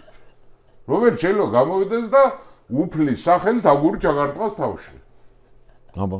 ესე იგი მეორედ მოსვლაზე მაცხოვარს კითხეს, როდის მე არ ვიცი, მამაჩემმა იცი, ამათმა იციან, როდის იქნება მეორედ. აი, ამათ ყველაფერი. დავით აღმაშენებელი იყო მესიის მახვილი და მართლა იყო. ესენი არიან მესიის აგურები. უფლის ნება გამოიცნეს, კაცო. ბიძინა არის დიდი ქრისტიანი, კაცო, ვეფხისტყაოსის გაგრძელებას წერს. და ნიცშეს დებატე. ნიცშემ მოთხარა ძირფელ კათოლიკურმა ეკლესიამ ხელი აწია ნიცშესთან დაანებეს, რომ ამან დაამარცხა ჭადო მიწაში. ნუ ეს ნუ რა ვიცი რა ყველაზე რთული საკამათოდ არის უძიგნური კაცი. ნახევრად განათლებული. ვერაფერი განათლებული კიდე არა უარესია. მე უციგნური რომელსაც გონია რომ აი რაღაც მე კაი სასაცილოა ხო მაგრამ ის რაღაც რო იცის, ანუ ადრე მოდიოდა იქიდან წის წაიკითხავდა და ზერლად ეხლა ჩამოსკროლავს TikTok-ზე და Facebook-ით გაწევს. ჩემი ბავშვების მეგობარმა ქუთაისელმა კითხა ერთხელ რაღაცა ფილმი ნახა ისა ხო და რაღაცა კელტებზე მოკრა ყური. კელტები და 100 მეტრიო გუბაზეაო შენო კელტებზე თან ჭამ საჭმელს უზდელი არ ჭერდა უფასო ლექციას ღებულობ და მე ეგეთ რაღაცებზე მაქვს სერიოზული მიდგომა რაღაცას ისტორიაზე რომ მკითხავენ უნდა რაღაცა აუხსნა ასე ზერელით ვერ გაველი და კაი ერთი ნახევარსაათიანი ლექცია გამომივიდა და ავიწყე კელტები და ამბები და ინდოევროპელები და როგორ გაიყო და რაღაცები ეს მისმეს ჭამ თან ჭამ ხო მოურჩი ამას დამთავრდა რას მეუნახე მაგიმასე არ არის ეგ არაფერი არ იცის რომ მოურჩი ამას ამოვისუნთქე მე ვთქვი დავაკმაყოფილე მისი ცნობიერება მისი მოთხოვნილება ეს ინტელექტუალური შიმშილი ჩავთვალე რომ საქმე გავაკეთე ბოლოში მეუნახე მაგიმასე არ არის რა ჩვენ მოყოლე აი ეს არ ქოცობა არაფრის მიმართ მიმღეობის ქონა ყველაფრის ეშინიათ რა ნებისმიერი სიახლე მათთვის არის პრობლემა. კაცი განათლებლისგან რითი ჩანს, იცი, განათლებულმა კაცმა იცის თავისი ჩარჩოები. იცის რა არის? სადმე გინახავთ მე ან ეკონომიკაზე მეკამათოს, ან იურისპრუდენციაზე ვარ დადუმებული, მაგრამ იმას ვარჩევ, ვინ კარგი ეკონომისტია და ვინ აფერისტია. ამის გარჩევის უნდა აი გაუნათლებელი ყველაფერზე ბაზრობს. მე გეტყვი რა, ანუ პირველი განათლება რა იურიდიული მაქვს მიღებული, სამართალო მცოდნეობა, ადვოკატის საერთო ტესტები მაქვს თავისუფლად ჩაბარებული, პროკურატურის ტესტები და ასე, მაგრამ დანტეს ჯოჯოხეთი გავიგე. რა კი 2009 თუ 10 წლიდან არაფერი გამიკეთებია ამ მიმართულებით. ერიდები არ დავობ. რა? ან აი ხა კონსტიტუცია გასაგებია რომ ვიცი, მაგრამ ასხვავებ. განუასხვავებ, მაგრამ მე და ვინც კი მეკითხება ახლობელი თუ რამე იურიდიულ კითხვას მისვამს, არ უპასუხობ. მეუბნები რომ წადი რა იმასთან გაიარე, ვინც იცის. აი ეს ზღვარი ვიცი, ზუსტად რა არ ვიცი. და კონცეფტს ეგეც ეშლებათ. კონცეფტის რაღაც ნაწილს, რომელსაც აქ საბჭოთა კავშირის მიმართ სენტიმენტი, ისიც არ ესმის, რომ ეს რუსეთის საბჭოთა კავშირი არ არის. და მე აი რა მომისმენია, იცი? ეხლა რო უთხრა რომ ევროპაში 10 ბოთლი ღვინით საქმეს ჩააწყობ, ბევრად უფრო მეტად მოუნდება ევროპა რაღაც ნაწილს. აი კონკურენცია ეს სიტყვა, აი როგორი მტკივნეულია, იცი, აი ამ სეგმენტისთვის, რომელიც მიჩვეული არის 800 ლარად ტროლბოტობას, რომელიც მიჩვეულია სხვის გინებას. რომ აი არაფერში მე პირადად რამდენი ტროლბოტის ოჯახს ვინახავ. მე შემოგეხიდე ეხლა. კარგად გაგსაქმე თქვენ ატყობილი. ჩვენი ოჯახი ასობით ოჯახს ინახავს იმით რომ Facebook-ში შეარგოს მათ შვილებს, კაც მადლია ჩვენგან. მაგრამ ამ ვითარებაში ამან მიგვიყვანა რა იმ საბჭოთა სენტიმენტის მიმართ თან ყველაზე პრიმიტიული გაგებით საბჭოთა სენტიმენტები რა რომ აი იქ უკეთესი საჭმელი იყო და იქ უკეთესი ბოლოში დადიან რომ მაროჟნი იყო არა და ის მიქოიანმა ჩამოიტანა ამერიკიდან ახლა მიდი და მოუყევი ეს არა მიქოიანმა ჩამოიტანა მაროჟნით ჩამოიტანა სუსი ჩამოიტანა ფაქტი რაც საბჭოთა კავშირზე სულ ვიტყვი საბჭოთა კავშირმა თაიღ თუ შემეშლება მითხარებოდ 1961-ში არ იყო გაგარინი? გაუშვა პირველი ადამიანი კოსმოსში მაშინ. თუმცა იმ დროს ტუალეტის ქაღალდი ვერ უშვა. აი მაგის ის მინდოდა, ტუალეტის ქაღალდი. მეტნაკლებად მასობრივ წარმოებაში ჩაეშვა 1979 წელს. ხო, ფუნქციის. ანუ 79 წელს ჩაუშვა ტუალეტის ქაღალდი, რომელიც მოგონილი არის საუკუნის დაწყებაში, მე-20 საუკუნის რა. საერთოდ მაგას ხويა ჩიხური ცივილიზაციები. აი მაგალითად ასეთი იყო აცტეკების იმპერია. ფანტასტიკური მიღწევები ჰქონდათ არქიტექტურაში, ასტრონომიაში და ბორბალიანახო. სასწაული. გამწევი საქონელი არ ყავდათ. ბორბალი არ იცოდნენ, ლითონებიდან ამუშავებდნენ მარტო ოქროს, მეც ვერაფერს არ ამუშავებდნენ. ამას ჰქვია ჩიხური ცივილიზაცია. საბჭოთა კავშირი იყო ჩიხური ცივილიზაცია. რაღაცეებში ჰქონდა წარმატებები, რაღაცეებში რაკეტას აკეთებდნენ და რაღაცეებში მაგრატებს ვერ უშვებდნენ. ხო, ეგ იყო. აი ეს იყო. ტუალეტის ქაღალდი არ ქონდა ქვეყანაში. ეს საბჭოთა ნოსტალგიაც რა, კიდე რითია განპირობებული, იცი, ისევ არცოდნაში რატო ვართ რა. საბჭოთა ნოსტალგია აქვს მხოლოდ იმ ხალხს, რომელიც მოესწროს საბჭოთა კავშირს სადღაც ბრეჟნევის ეპოქაში. რა პერიოდი ზასტოია, რასაც ქვია რუსულად, რომ მეტნაკლებად ძღომის პერიოდი. საბჭოთა კავშირში უფრო მეტად. მე ამას მოყვა ყველაფრის დეფიციტის პერიოდი, აბსოლუტურად ყველაფრის დეფიციტის პერიოდი იყო. ოღონდ მანამდე ამას წინ უძღოდა დახვრეტები. ახლა 9 მაისი ჩავიარეთ ეხლა ხან. ბიჭო, 1928-29 წლებში 5 მარშალიდან 5 მარშალის ფოტო როა საბჭოთა კავშირის სამი დახვრეტი. ბლიუხერი მოკვდა წამებით ციხეში მოკლეს. რა? 5-დან 3 დახვრეტე. ხო, ანუ სამეთაურო შემადგენლობის 60% დახვრიტეს. რა? ანუ რამდენი მილიონია დახვრეტილი, ხო?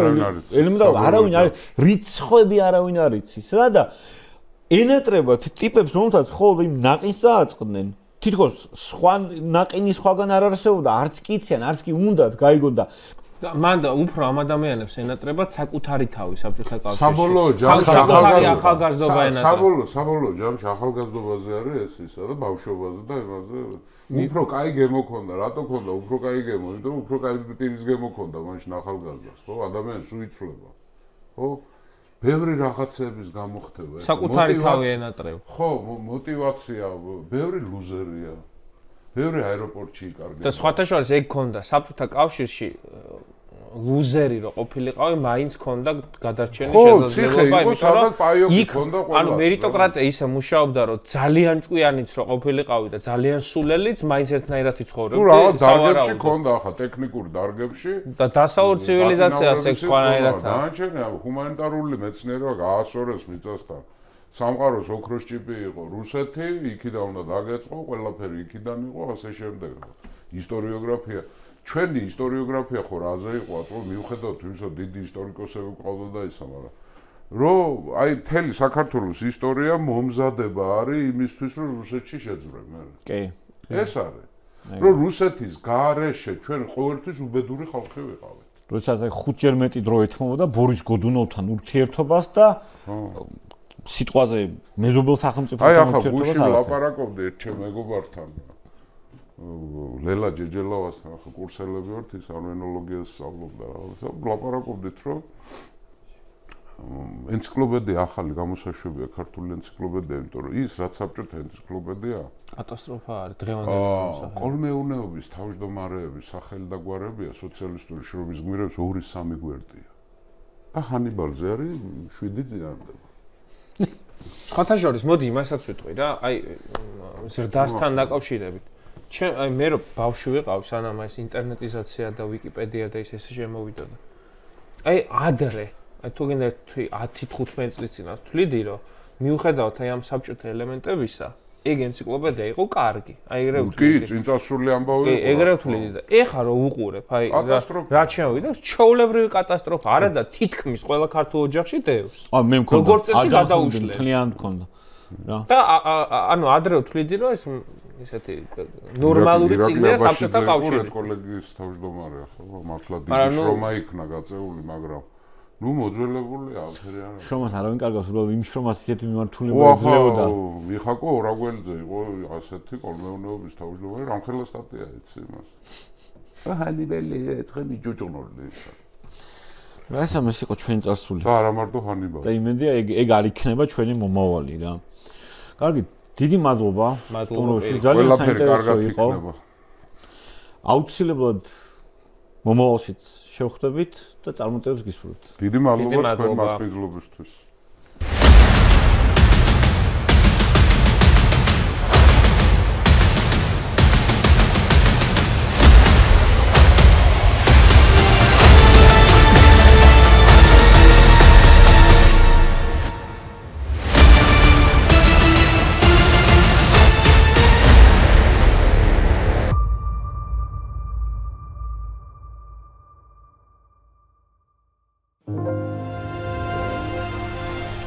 Thank you.